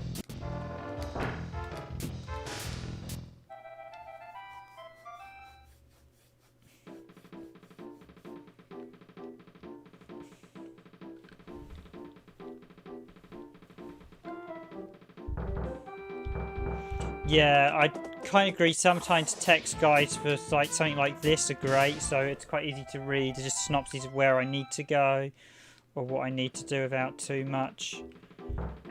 Because often sometimes you have loads of pictures, then it can bog things down. It's a good idea to actually have a mix of key pictures with text, but you just need the pictures in case something's a bit difficult to explain, or you could explain something in multiple ways that might confuse people. They've sort of mutated tomato slimes there. Or are they rotten tomatoes, those enemies? They've done a rotten tomato version. Oh, I didn't want to do that. I'm running around.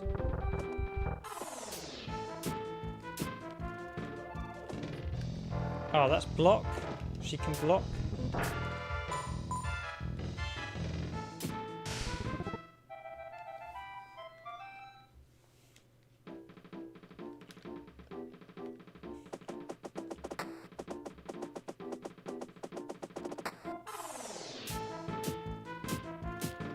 I did actually dig out my Japanese copy of Landstalkers as well, so I was just having a look at some of the differences. There's not a huge amount of changes, but there are one or two minor differences. I might actually play through Landstalkers, so...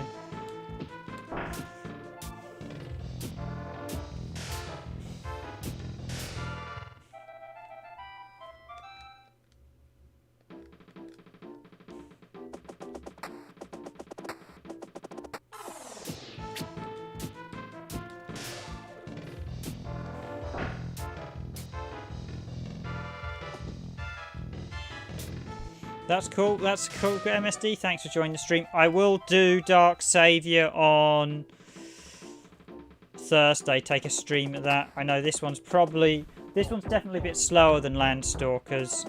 The pace of the game's definitely... Oh, this one. Yes, this one has a full colour manual. But I will look at... Gotta go too. Good night. Okay, night guys. Thanks for joining the stream. I know it's late if you're in some of the other sides of the world or if you're off to work. But thanks for joining, guys. Very much appreciated. I will cover Dark Savior on Thursday, actually. I won't stream tomorrow. I think I might do about 3 days a week. So I won't stream tomorrow, but I will stream Dark Savior on Thursday.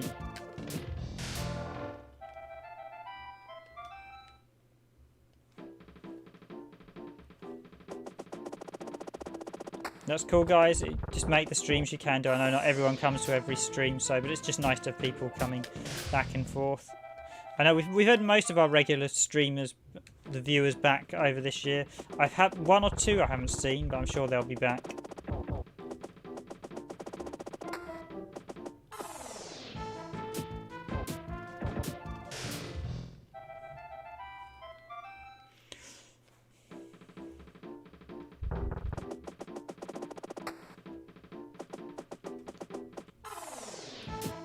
Actually pretty intense with these battles. Oh, I need to get back to the okay, I bought health items, so it was this one, isn't it? Yes. Yes, that heals you up.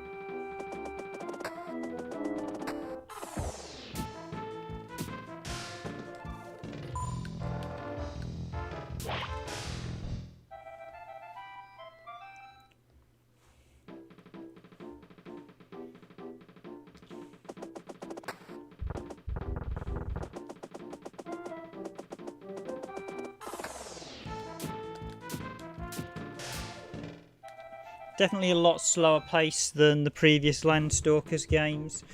Well, the previous game. And Dark Savior is probably faster. I think this is probably the weakest of the trilogy, if I'm being honest.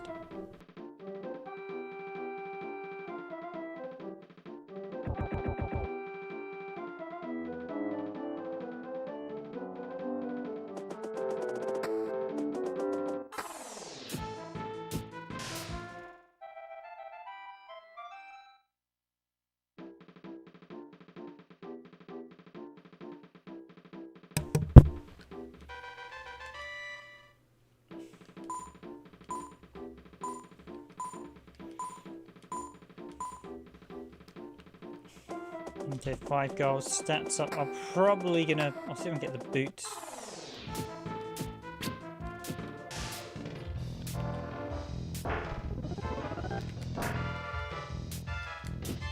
How do I do the special attacks? I should have the whip equipped. I'm just going to quickly double check the manual quickly. So the whip...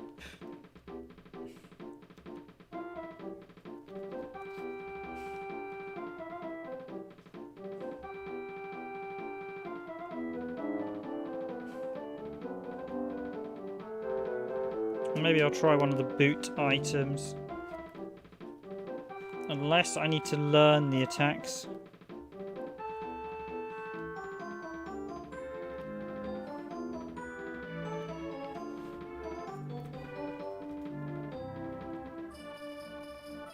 Just got loads of spin kicks and things.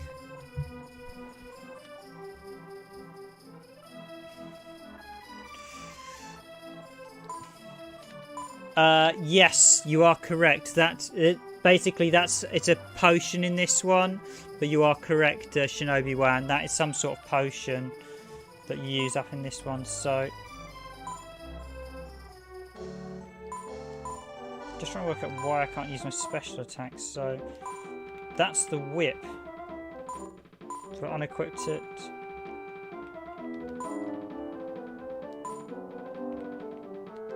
It goes up to 21.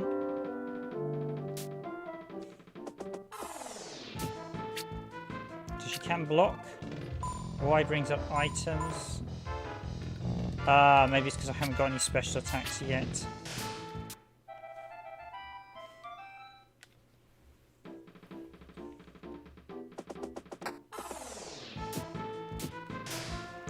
Yes, that's basically the healing potion item. You could... But yes, it's the equivalent. I think there's different degrees of healing potions. The manual has basically, I think you've got a sort of heal potion. So, just to quickly describe the manual, you have life points. That's it. Yeah, that's the potion. That heals life point. One, I think, heals poison. It's got like a skull and crossbones on it, which is showing spring boots. Ah, that's what that one is. There's a meat as well. Special points, there's a vase. The book does something. And there's also looks like something up, something up. So there's like a permanent power-ups as well. The gum increases something. A pill, a chocolate bar, and a sweetie increase stuff.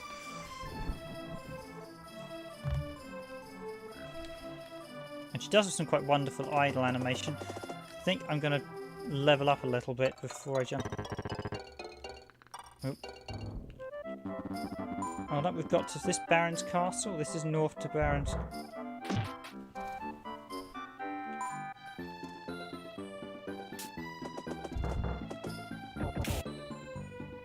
Look, we can swim here, so.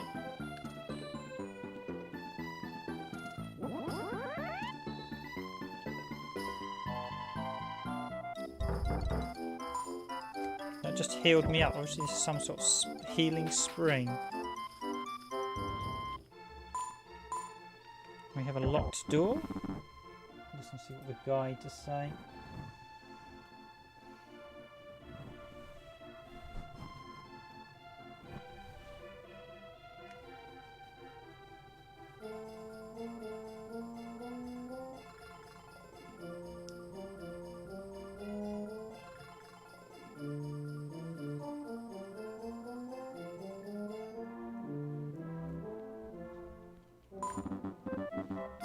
So basically this is like a tourist attraction as well, where lots of people are hiding out. This is the castle where we need to explore and just...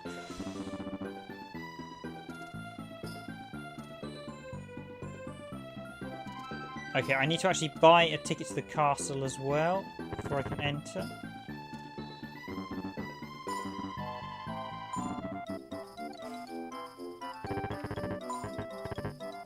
So it's like a touristy attraction place, so...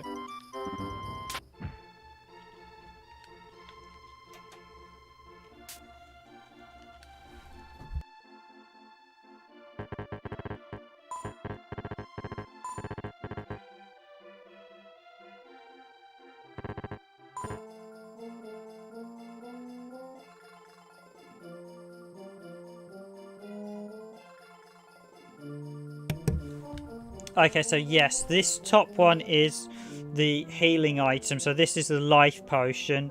And this one below it is the item that heals poison. Especially the top, heal poison. So that's heal health, that's heal poison. I don't know if I actually have one of them.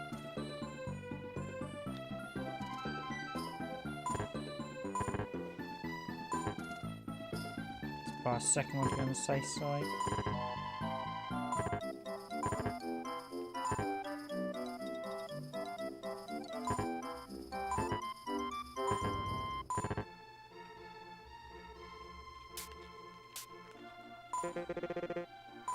Okay, so there's the church. I can heal up. Okay, I'm actually going to go back now and grab the boots before I venture into the castle.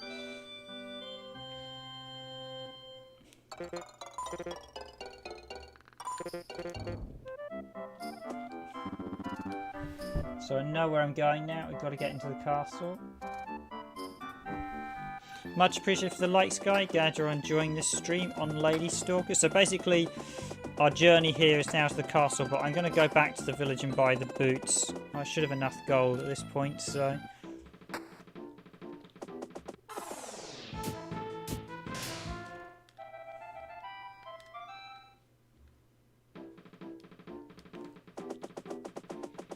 Well, it's actually quite good. I mean, it is a nice little game. I don't think this is quite as good as Landstalkers, but I'm definitely enjoying it.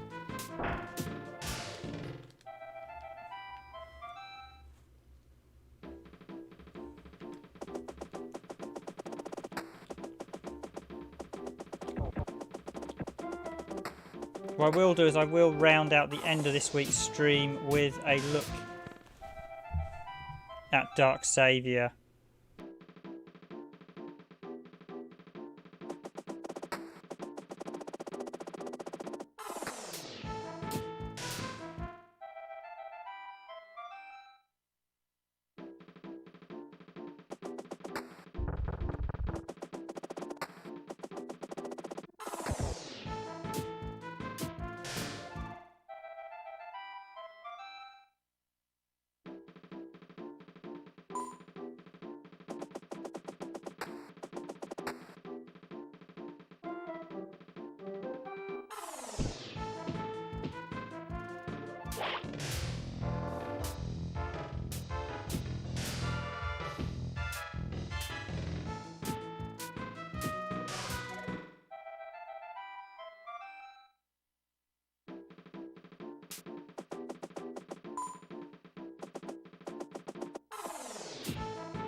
Yes, I don't think you actually have that issue now with the wall hitting. It's definitely not in this one.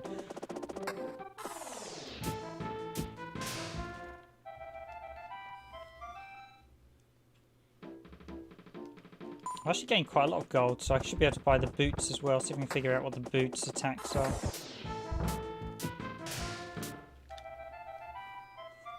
I'll buy the more expensive boots.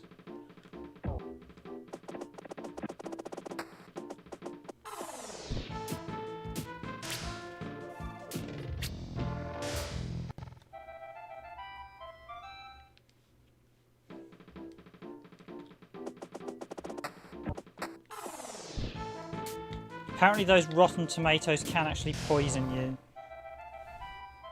I assume they were probably poisoned slimes originally. But literally I found a Japanese website that literally listed all the monster names and what their Dragon Quest equivalents are, and it was like, okay, that's... Well, Dragon's Quest 4 equivalents, but I do recognise those look exact... Those little hammered dudes do look suspiciously like... Because basically one of the guys at Climax did work on Dragon's Quest. In fact, he was the main coder on Dragon's Quest 4. I think it's the same. but they branched out to work on other formats other than the...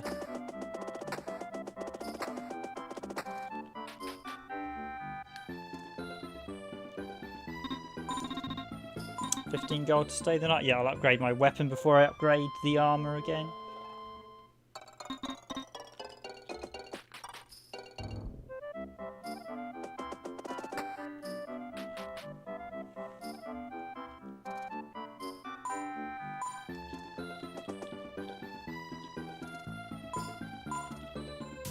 Obviously the steel cat boots I'm going to buy.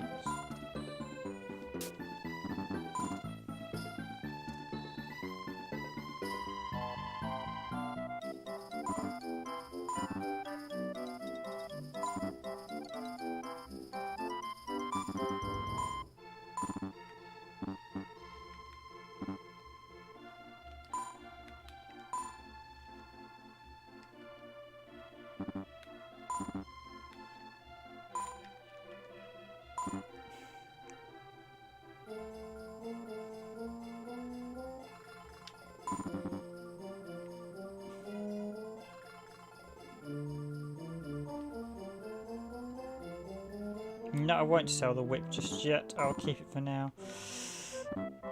Yes, so supposedly it was suggested this was supposed to be the main heroine was supposed to be in this. It's supposed to be Alina from Dragon's Quest IV, but that intro where she breaks the wall at the start is apparently a reference to Alina doing it in Dragon's Quest IV, where she escapes in the second chapter of the game.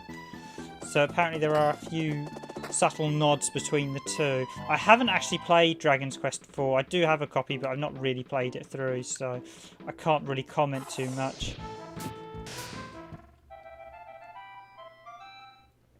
Oh, well, that's definitely upgraded my kick. So how do I actually do the kick attacks? The manual shows lady doing some real quite nice special attacks. But definitely the fact she's got the same... her companions look suspiciously similar.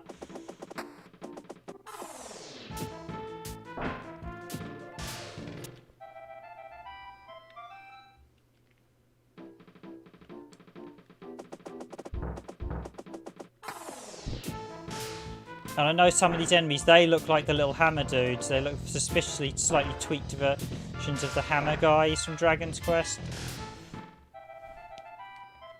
And a few of when we were watching, there's an introduction earlier in the cinema where they're showing you the island that Lady wants to travel to, and it's like, okay. I mean, you have cat enemies in Dragon's Quest as well, and the Japanese website I saw literally had all the monster names and had their Dragon's Quest equivalents in it. It said there was unconfirmed this NX were originally going to do this, and then... So I don't know what went on. I don't think it's been officially confirmed, but the similarities are, and certainly with Dragon's Quest being so popular on Nintendo consoles, and the fact this was planned for a Nintendo console. In the end, Taito ended up publishing it, and of course they made it more an installment of the Stalker franchise, but there's definitely similarities. So an awful lot of similarities. In fact, the items are all the same price in this as they are in Dragon's Quest, which is another weirdness that I thought, yeah, there's too many similarities for it just to be coincidence.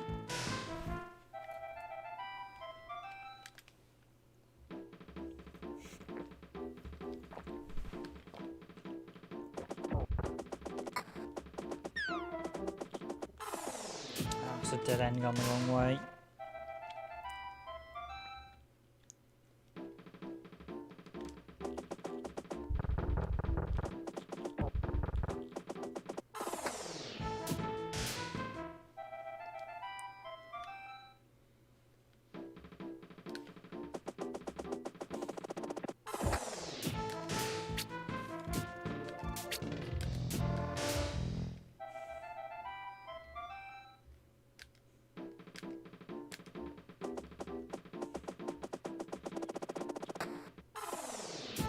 Should actually put a link to that Japanese site I found that was detailing, because I literally typed in the Japanese name for Lady Stalker and then the Japanese name for Dragon's Quest IV, and sure enough about 5 or 6 Japanese websites came up mentioning similarities when I was Google translating them.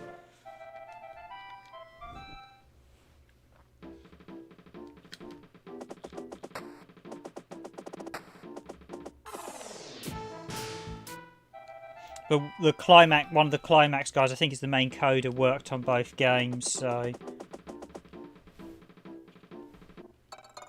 Right, so do I have... Yes, I have earned enough to be able to just nip into the springs. Nope, that was the locked room.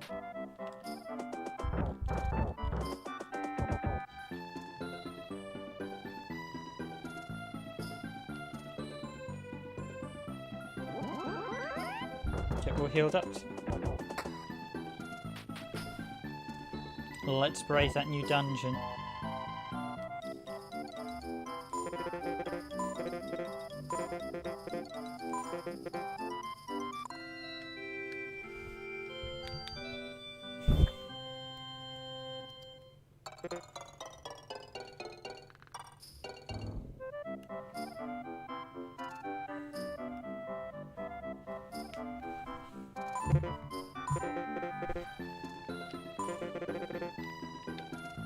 So that's an exit. So what else does the preacher do then?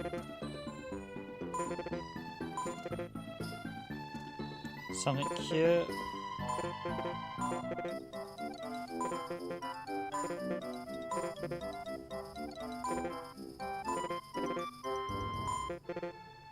Okay, I think that's telling me I need 48 points to go to the next level, so they've incorporated the Shining in the Darkness system. So I need to pay $50 to get into the castle. Yep, in we go. We're going to adventure into Baron's Castle.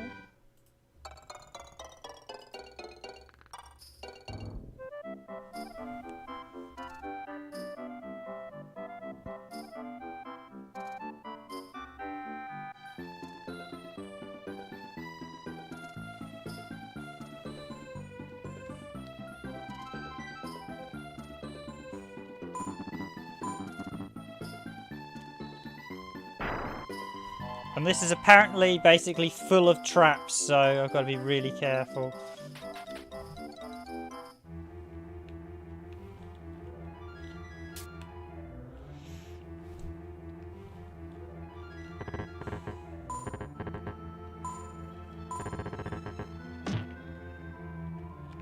Okay, so that's...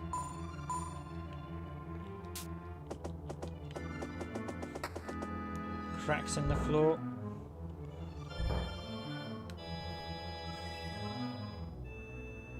Take note of the others. We get to ride a trolley like an entertainment ride through the castle.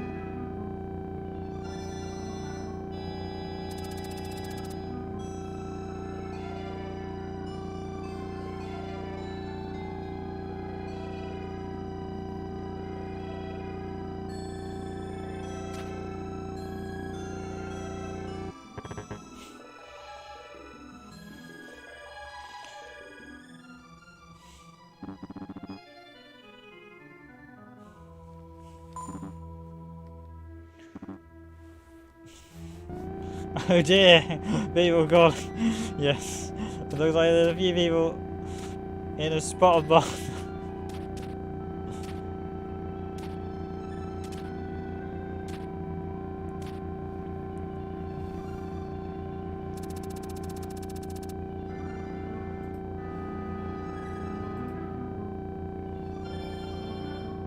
Got a locked room with a treasure chest in it.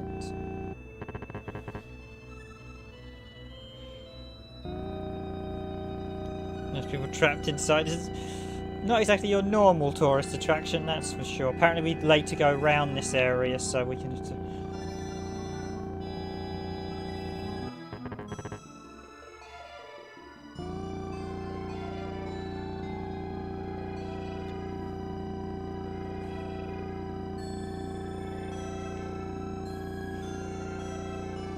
The music's actually very good as well. I think this is the first proper dungeon of the game as well. Okay, someone calling out from another cell. Not exactly a most welcoming place.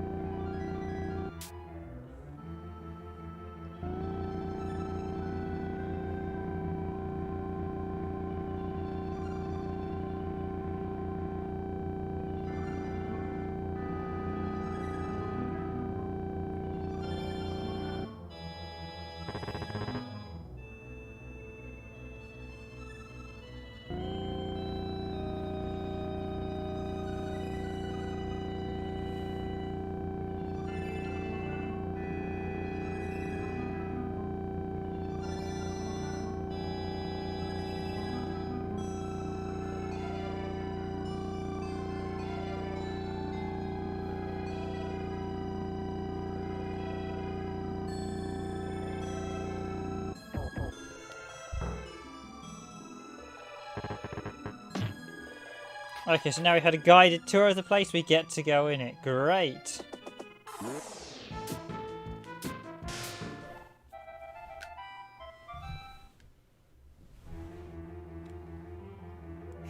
You could visit a prison in Landstalkers now. It's a ride, yeah. That's actually quite a good sequence, that ride, but it's quite... Oh. It sort of sets up the scene before you know, like, yeah, now you got to go in there. This is the Baron's castle, but it does feel more like a sinister prison. Oh, got books. Nothing.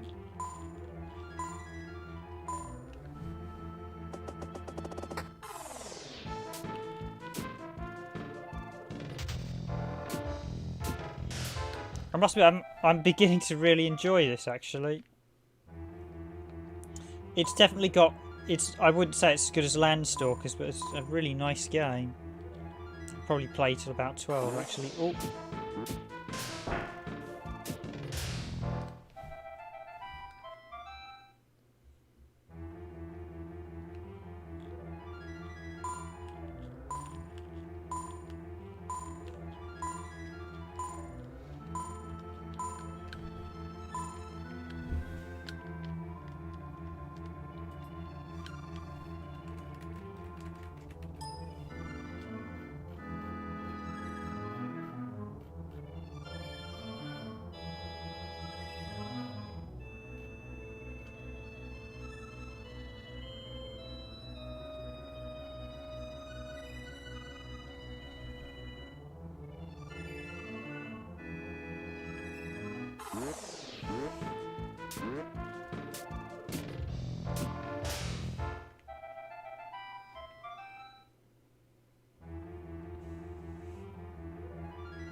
Not exactly the most welcoming place for a tourist attraction, that's what I will say.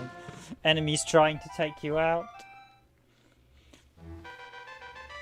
Oh, gone up another level. You do get to change into the other two characters, so you do get to change as Shishiro and Cooks later on. Ah, there we go. I've just learnt the attack for the boots. Ah, that's why. That's irritating. So you actually have to learn the attacks before you can...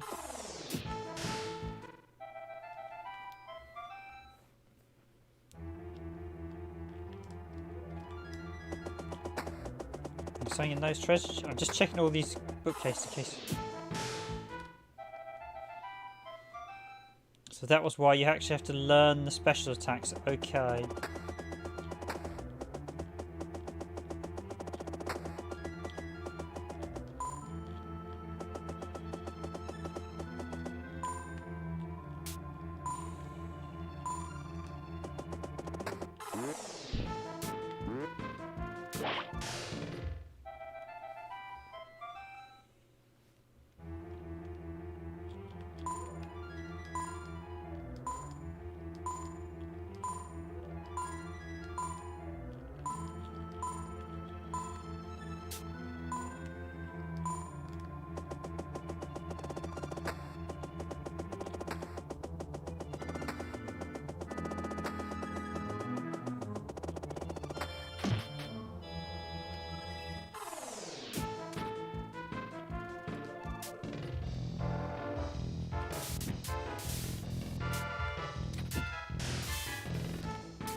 Aha, that's... Okay, so... I see now. So you have to level up to unlock the special attacks. So basically now that I've leveled up, I can, when I charge up and do the special attack.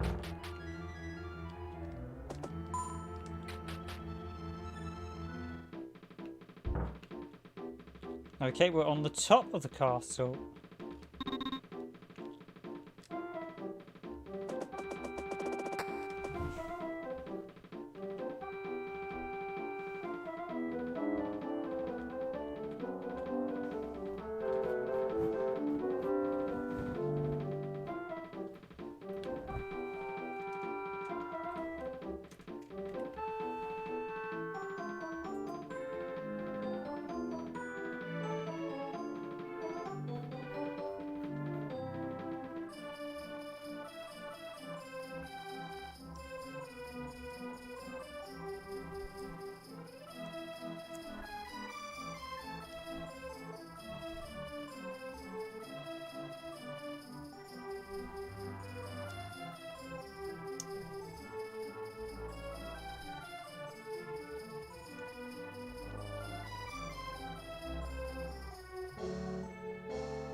Okay, so this is the hedge mage section. I have to navigate this till I...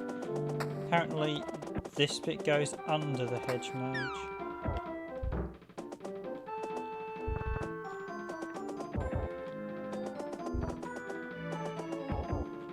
Now, seats...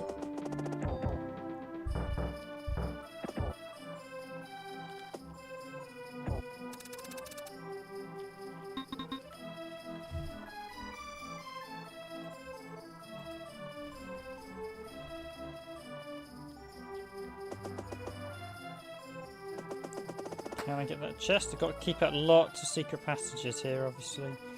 So I want to get a feel for the maze, because I'm going to have to...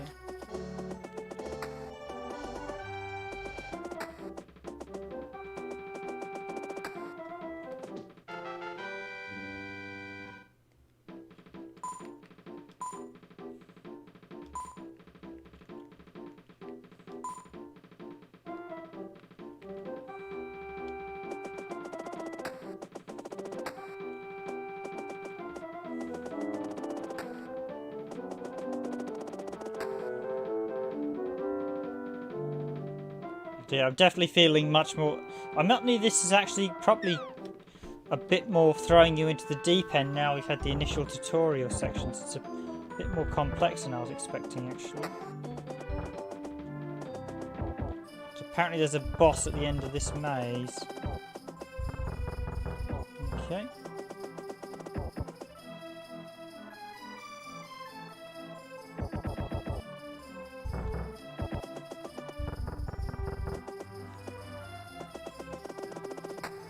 Is that actually up the top there, that chest? I wonder.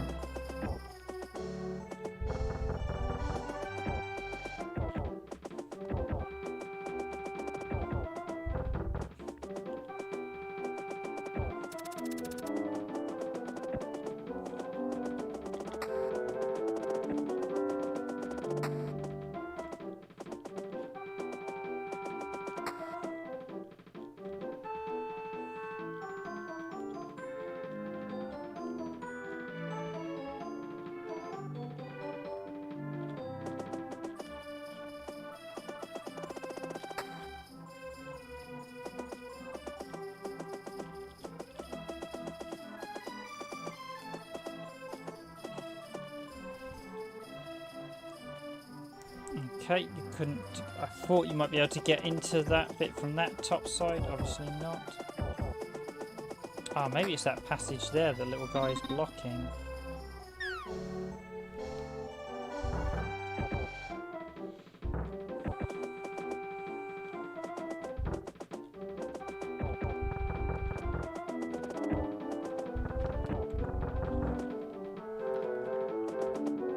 Really...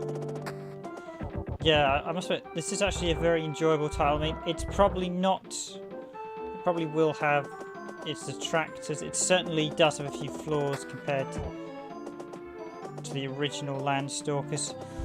The combat, I said, is a bit of an odd mix.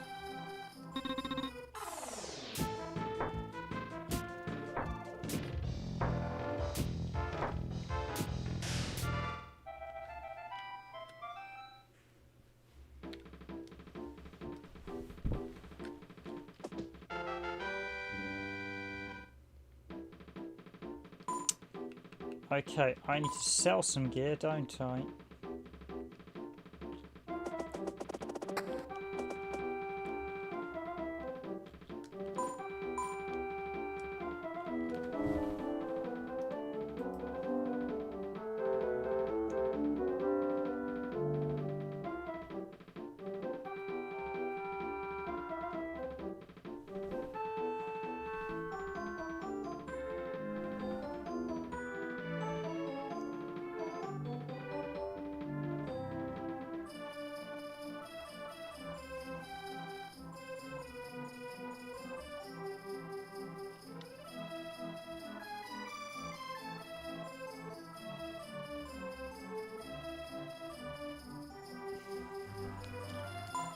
Okay, so I actually need those items. They are hedge clippers that I need to use, so... Okay, what have I got in my inventory at the minute?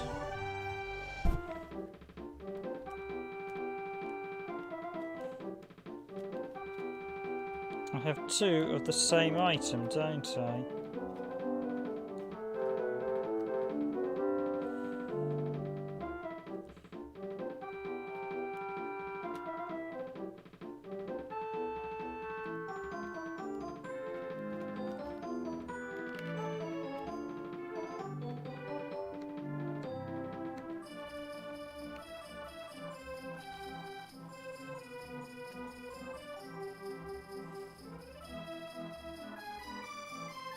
That's the spring step. What does that do? Let's find out.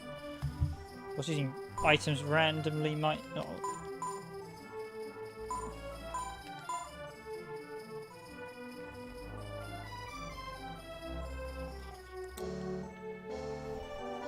Okay, this looks like it's about to warp me to. Is there a map? I think that spring is basically like a magic feather, like in Shining Force. It's going to take me to one of the many different towns. Okay, let's risk. Yes, so that does take me. Please don't be back at Port Town. Okay, good. So that was a warp item, so I've just used that. Could do the heal.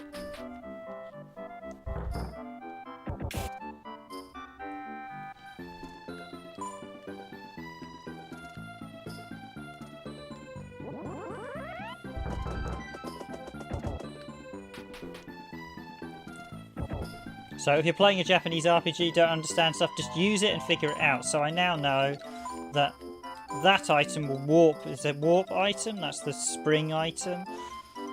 That's the whip. That's the boots. These are armor. And this is the dagger. Actually, I will say a lot of your inventory is taken up by items, which doesn't help that much.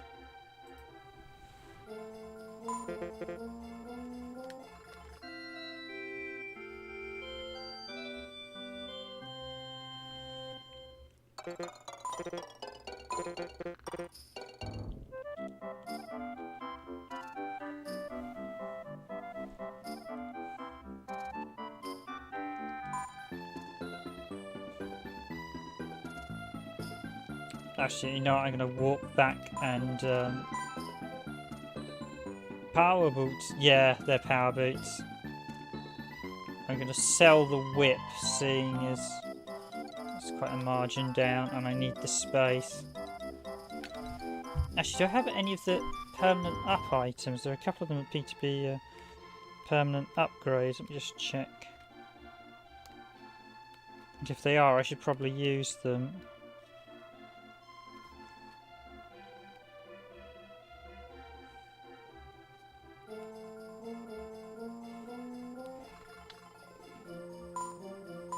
So I bought the teddy bear souvenir and I bought the book souvenir, which I think seem to be clogging up space. So I think I should go back to the main town and deposit them in the inventory.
Yeah, so basically I've got 2 items. One tells the ancient name of King Baron, so just the book.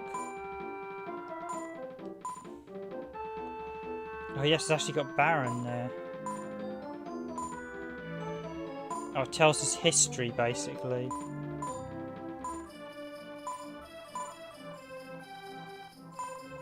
And especially a soft, cuddly toy that I think is literally useless, as far as I can tell.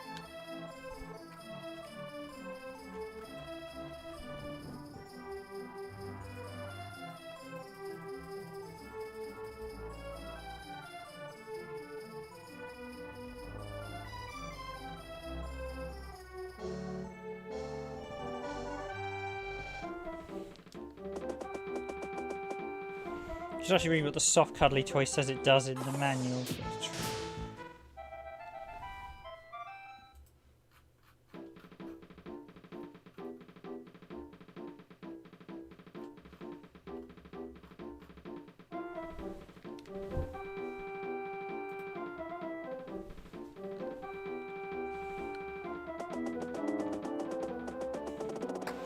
I must admit, once you basically spend a bit of time with any game, you only need to spend about an hour or 2 and you begin to start picking up things if you're willing to pay attention. So I can see that's Lady level upped. Obviously 3, I think 8 gold as well. The eyes, the gold, or just a monster appears.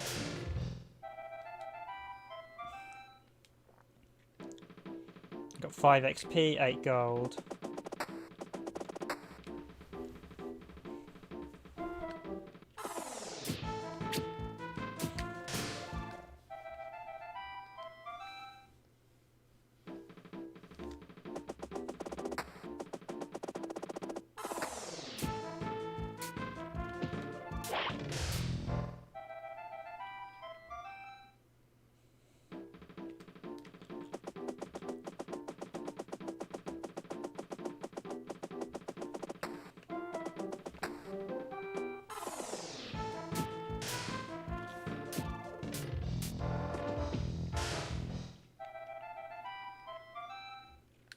Gives you a bit more gold along the way. 311. Maybe I can buy the. I should probably won't be able to buy the armor. I'll walk back to the town, the castle.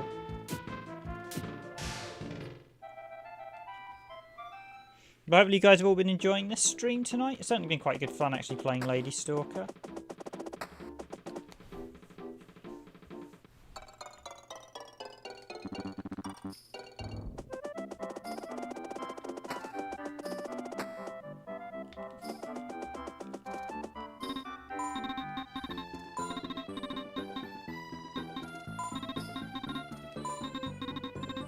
Rule 1 of RPGs, always chat to NPCs twice in case they start changing their text. If they do, chat to them a 3rd time until they stop changing their text, or the text appears to repeat, as in Grandia.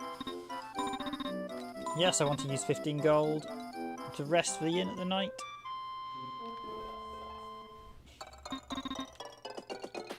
So obviously this is the main hub town. So this is the item shop. So that's the healing item, that's the warp item. It's quite expensive actually. They actually had pictures of the warp item in the first town because we could actually look at them, but obviously not in the later towns. And so this.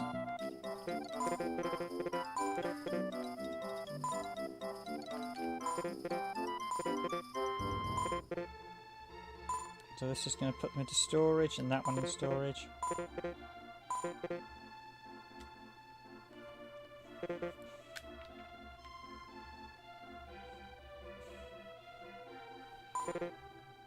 Oh, so you've got storage box 1 and storage box 2, I assume. Oh, she stores gold. So stores items, stores gold. Why would you need to store gold? Do you lose gold if you die? Is that what it...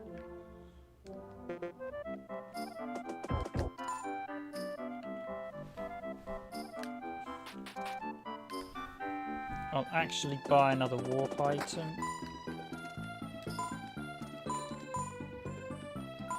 Don't actually have any abilities yet.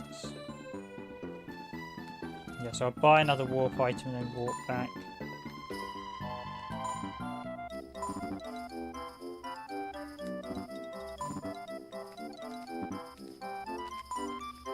So use, and let's head back to Baron's Castle.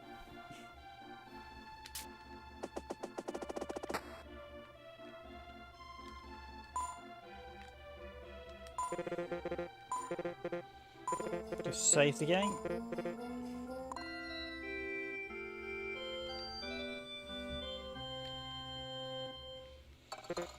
I should actually get better at Japanese. Should actually spend some time learning it because I do play so many Japanese games. I think it'd be very helpful. Plus, it's always nice to know another language. Always something to give yourself a new skill to do. Oh, I can actually get on the ride again, obviously, if I want to.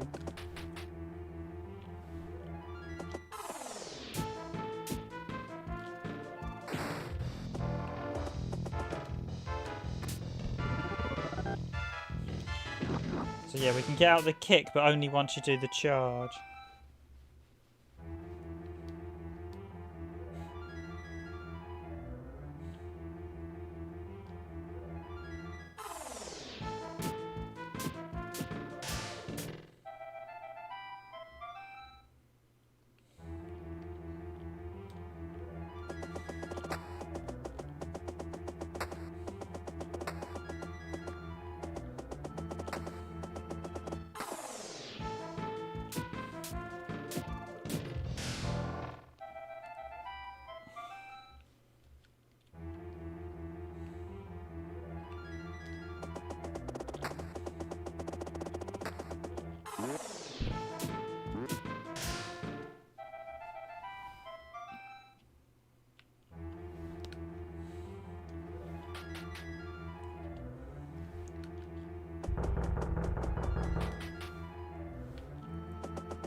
So they are apparently a pair of hedge trimmers that if I go up to...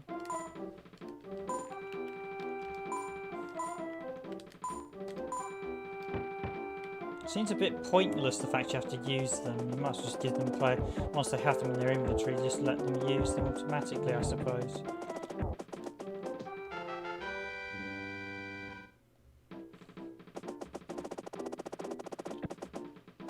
More of the hedge mage.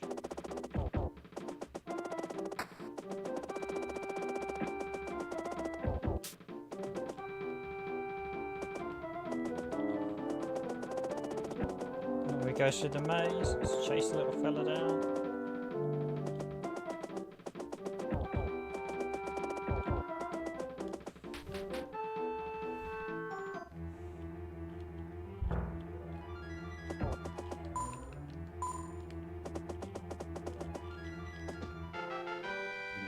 $20 gold.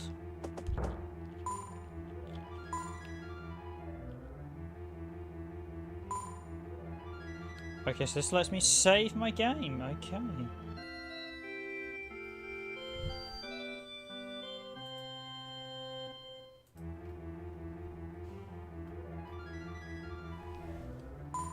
And yes, we do want to continue.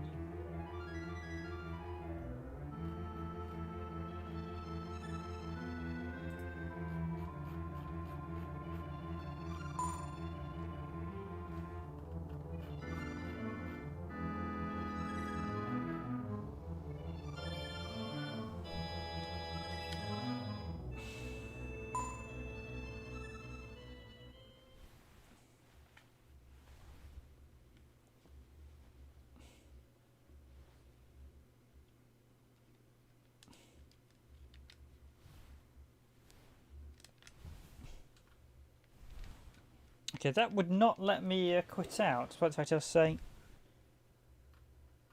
Has that paused it? I'll just reset it then.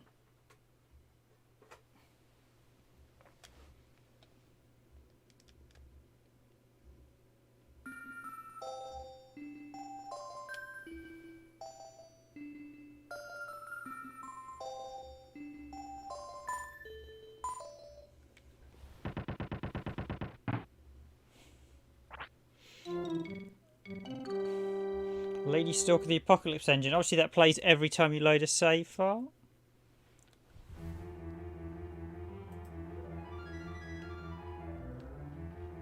Okay, so where are we?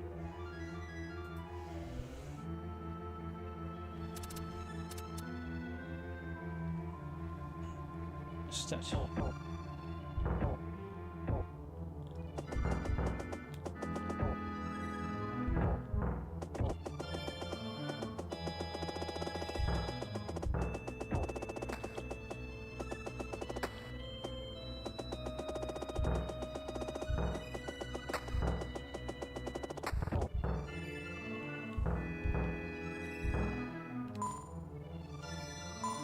So that statue is supposedly missing one of its eyes right now.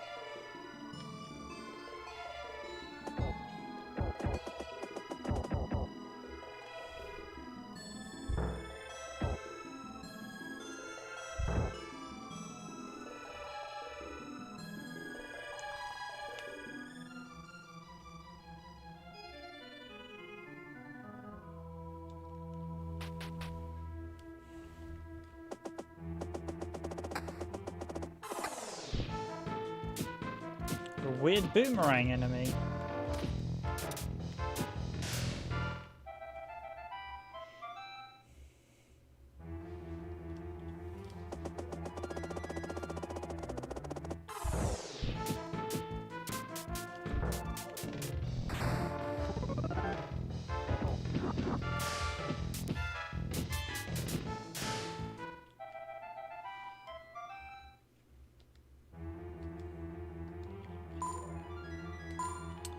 Have I been poisoned?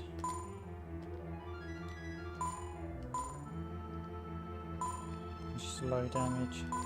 Just heal item. Okay, that door is locked. There's a lot of fact you can run into the enemies, that's quite nice.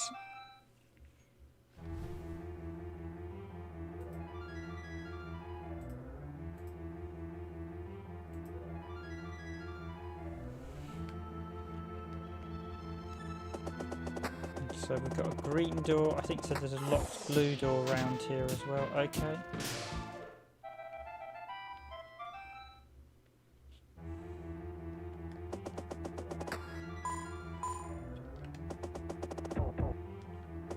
Oh.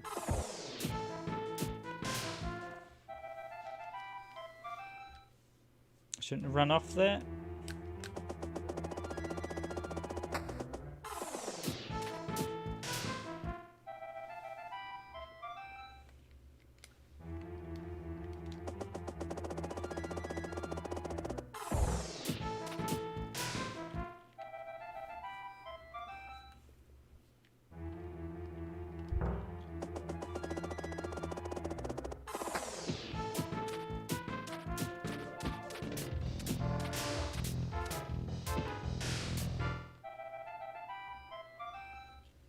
I must admit, this like Landstalker has that weird, not quite full screen view. I'm not quite sure why they did that, obviously.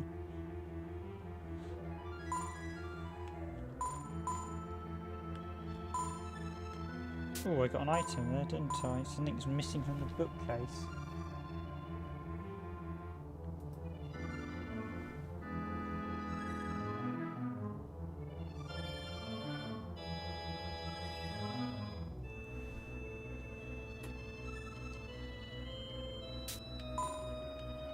So apparently Lady is not very good at reading, i.e. she doesn't like to read in the slightest, so I've got to navigate this book maze.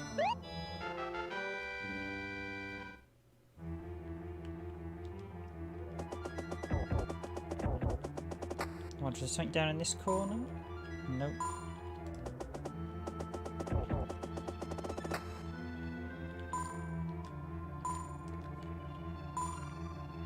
A lot of these items are relatively simple puzzles, means you've clearly got to put that there. And there it goes, although that we put in 3 books and there was...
Okay, this is where you probably do need to have some grasp of Japanese if you, or a guide. So what he's actually saying is he's trying to remember, one of the guides on Game Facts, he says this, he's trying to remember a story, this little chap, and basically you have to read the lines in order.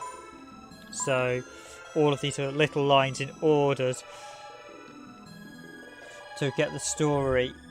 And the story reads, if you read it, there was once a Biberon named Brickik. Brickik wasn't too smart and often hurt people, thinking there were rocks in his cave. Everyone be careful of him.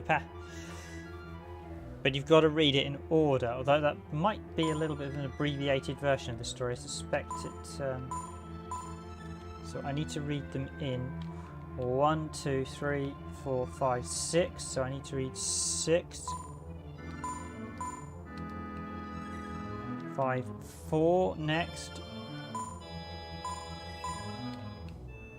4, 6, 4, 5, 6, 7, 8 now.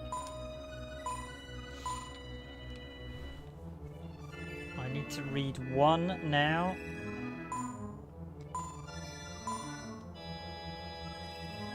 I need to read 7 now. I need to read 5 now.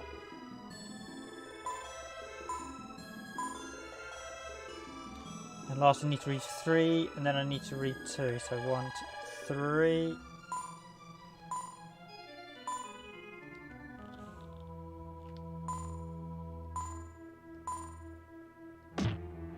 And then the passage opens. Okay, thank you to the Game Facts FAQ writers. That is very helpful to know. That's something I think a lot of people would get here and get stuck unless you could translate them.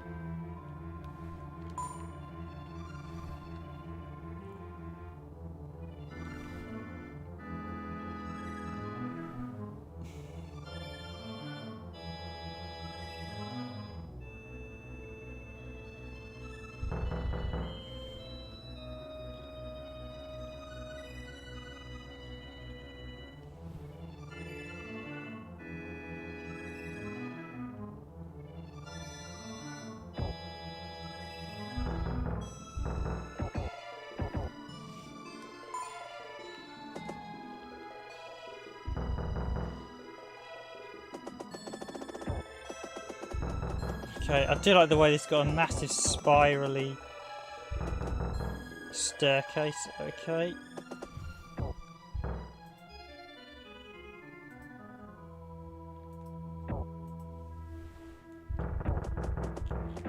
Another book missing there.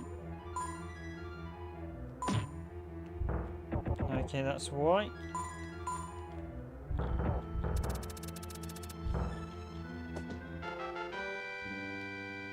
Doesn't show you the item you've got, but apparently I now have, according to, I now have a blue key, so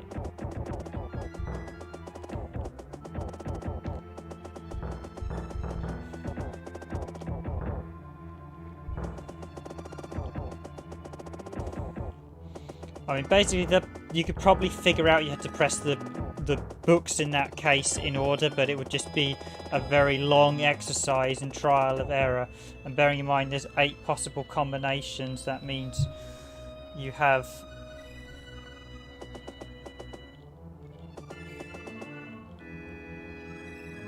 six, 7, 8. You have probably at least 100 combinations.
Okay, it's the fireball corridor. We saw the guy getting burned down.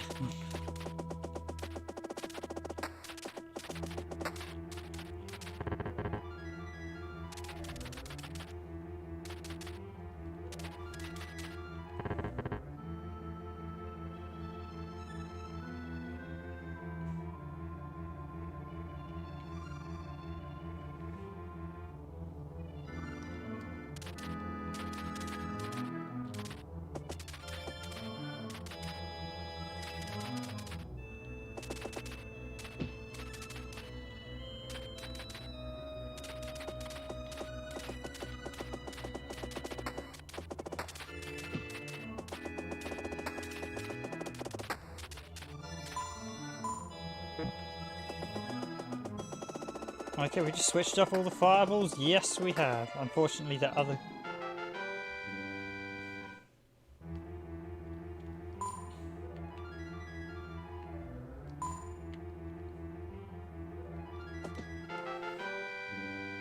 Okay, so that's saying I have 2... Okay, that's a medicine. I can only carry 5, really.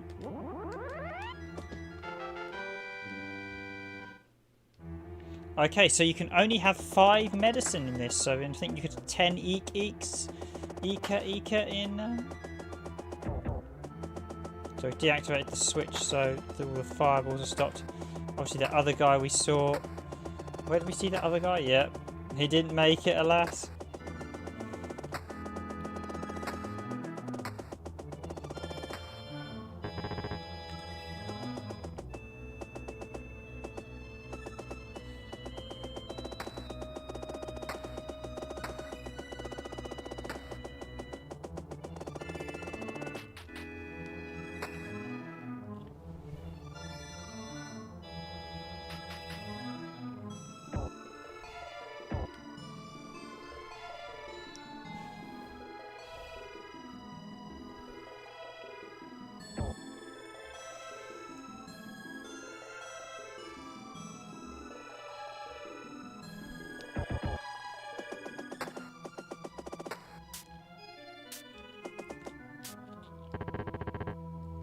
Okay, we've got the dungeon that we saw earlier. Is that other guy gonna walk to us, friend? Walk to us.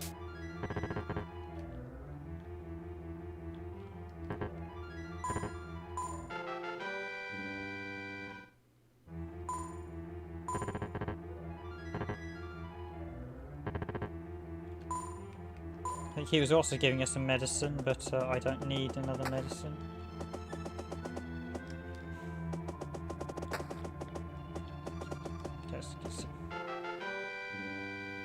So that's actually the red key. Oh dear.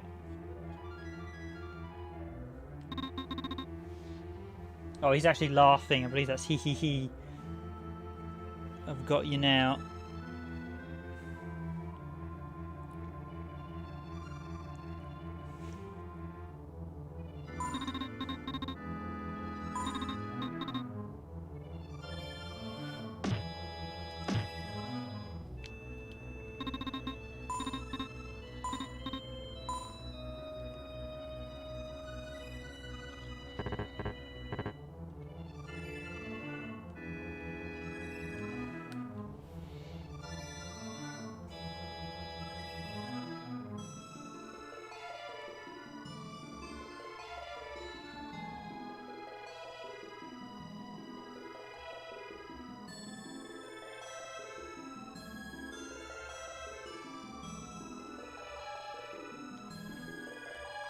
Okay, so I've got to pick one of these.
Okay, so how long have we got to survive?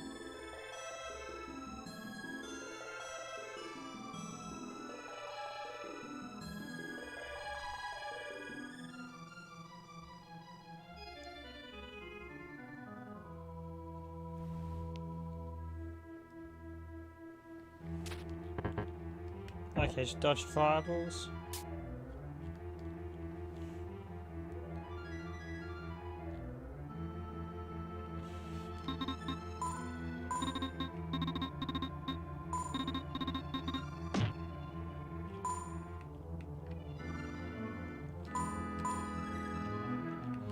Okay, yeah, she took our medicine and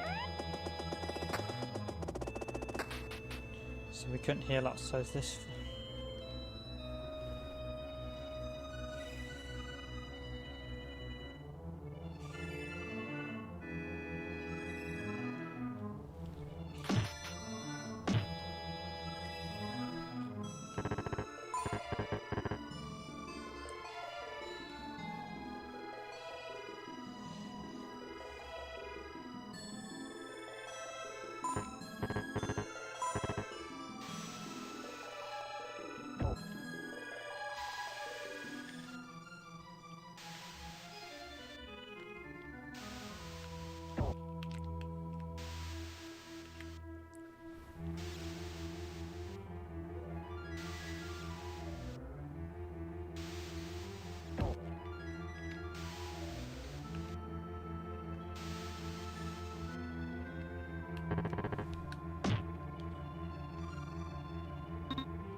Oops, shocking, yes.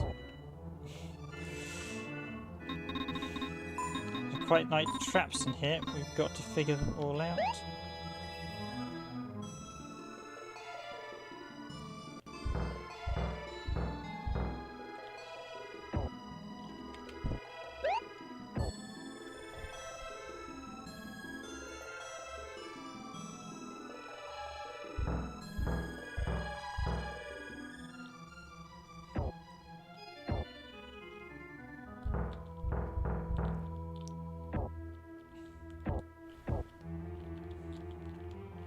So then we have to carry a heavy block round.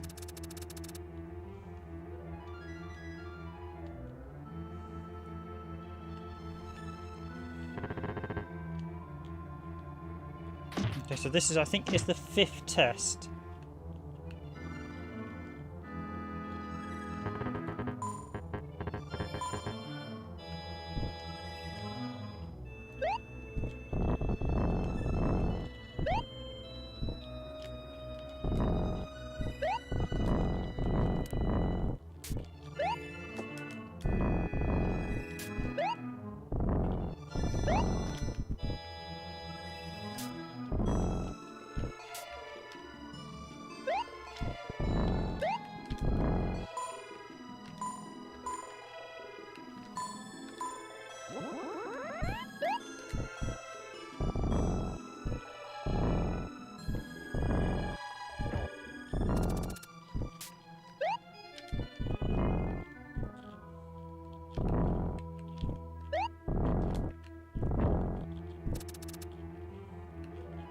Apparently this one I've got to throw them over the edge, so...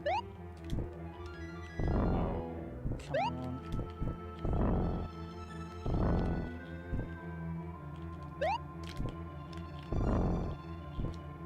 I see, each time I do that you get one less.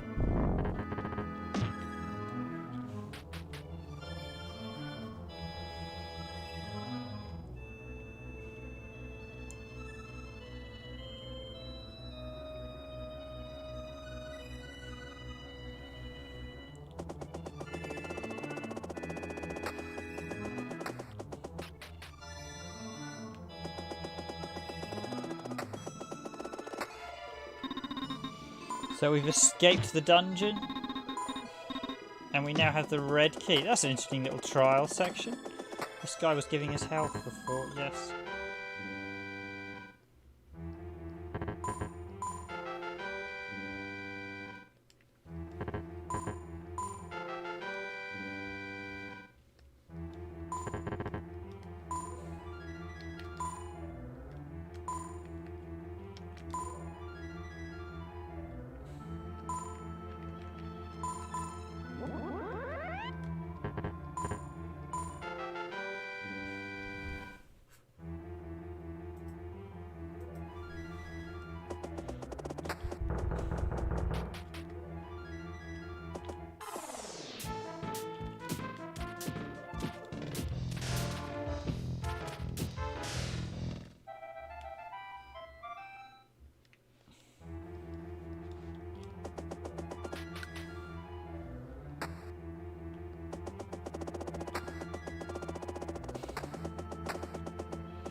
And let's see what's behind door number 3, as they say.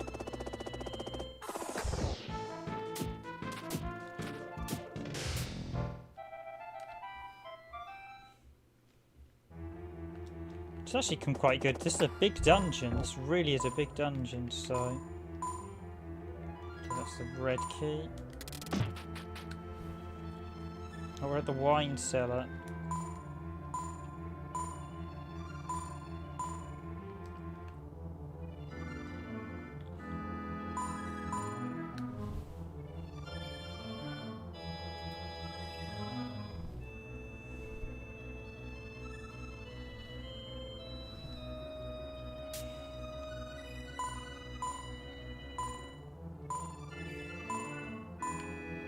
Okay, apparently I have to drink all the water I can from that barrel in order to make it light enough to lift. Ah, and she's drunk. Ah, it's not water. The controls are now inverted. She's drunk. So I have to drink all the wine from the barrel.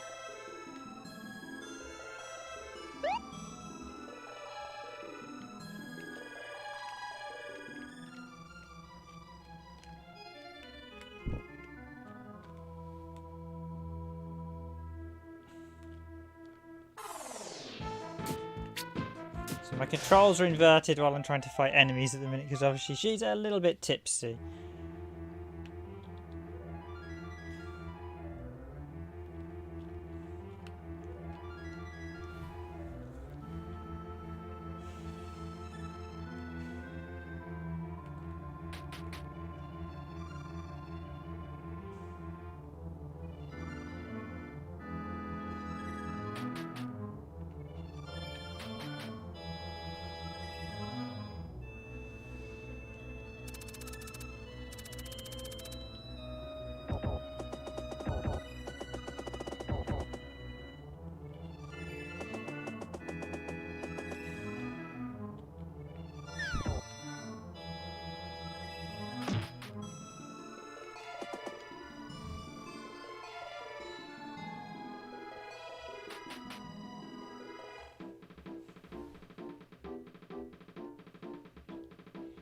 We are back in the garden.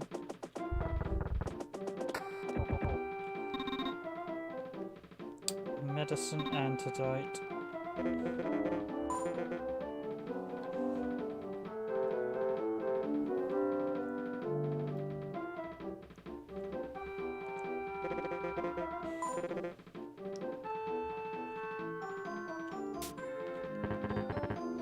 Some tourist attraction this is. Oh! Obviously they didn't like what he had to say, so this guy can save our game. Okay everyone, that's been quite an in-depth look at Lady Stalkers. I'm actually going to finish here as it's now coming up to just gone midnight, coming up to 12:30, just gone midnight here in the UK, so it's now March the 3rd since I started streaming. So thank you, Shinobi Wan. I think you're the last person here at the minute. But if anyone else is watching, thank you for enjoying this look at Lady Stalkers. Having we previously looked at Land Stalkers on the Mega Drive, this was Lady Stalkers, the Apocalyptic Engine, or the Apocalypse Engine, which was released on Super Nintendo. And on Thursday, so I won't stream tomorrow. I think I'll do 3 days a week from now on in. So I give myself a little break from streaming so that way I can also work on videos. I will worst theme park ever. Yes, it is. It's quite an interesting tour. So you wouldn't want to be in this theme park in the slightest.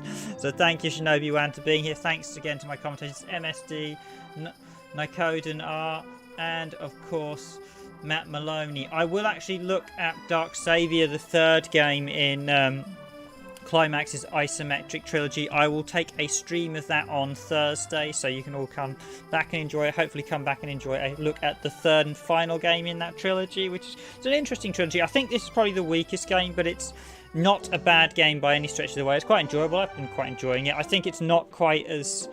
I think it falls away a little bit behind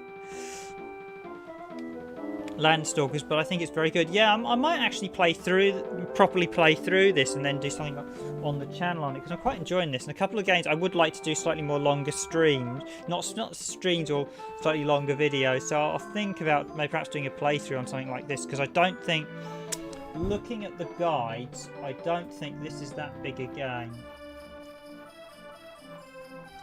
He says as I scroll down. Well, it's probably not too big. I have meant to get a review of Zelda out for some time now, so I've been meaning to do that and a few other bits. So, but yes, this has certainly been quite an interesting one. I'll just say yes, I'll continue my game. Save, yep. Certainly an interesting follow-up to the previous games in the series, so it's certainly a nice one. I don't think it's quite as good. Dark Savior for me, I think is probably the best one. Although I think Landstalkers is probably the most traditional. Dark Savior is a little bit quirky with a few elements, but it was a brilliant game, Dark Savior, and I will stream that Thursday. So thank you, everyone. I've been your host for this randomised gaming stream, Random Game Riven. I should have said this was Lady Stalkers, the Apocalypse Engine, also known as Lady Stalkers, the Challenge from the Past. I think is a rough translation of the Japanese manual and box title. It's got a slightly different subtitle on the actual manual and box. Lady does actually appear in Time Stalkers as well on the Sega Dreamcast. So this has been the SNES version. Again, I should actually say, I didn't say, it was published by Taito. So although we think this was based on an NX one, then Taito ended up publishing it, and they seem to have pulled it out. And it was developed by Climax Entertainment.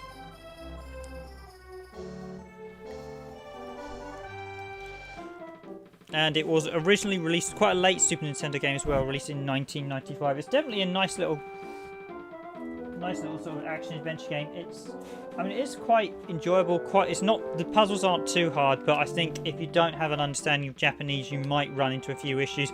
Fortunately, as I said, there are 2 guides on game FAQs that I've been using today, so they've been proven very helpful for me to get a steady progress through the stream. So thank you all for watching. Thank you, Shinobi1, for still Shinobi1. I will be back streaming Thursday. I'll be off tomorrow. I'll be doing video content for the channel, and then I will be back streaming Thursday. I don't think we'll be doing Fight Night at the minute, but we will probably restart Fight Night at some point. But thank you all for watching.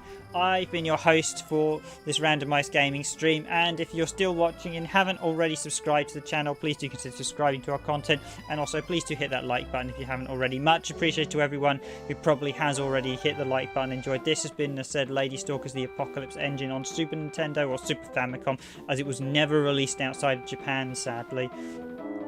Although it's fair to say, with it, I think the name would have definitely changed if this ever had got a Western release. So thank you very much. Thank you, Shinobi1, still being here. Thank you to anyone else watching. If you just joined the stream, flick back to the start as we take a look at the opening few stages. An interesting game. I think I said the combat's not quite as good as Landstalkers. The randomness of the fact you randomly encounter enemies is not great, but it's still quite a solid game. The level up system's not too bad, although I think it slows progress. I think for a live action game, this does a quite limited combat. The fact you've only got the dagger, and I only just started learning the super moves with the weapons when I got to level 7, which is a bit slow to get going. But I think overall, certainly worth to pick up if you don't mind using a guide to play through. I think one of the guys mentioned there was a fan translation, but technically fan translations are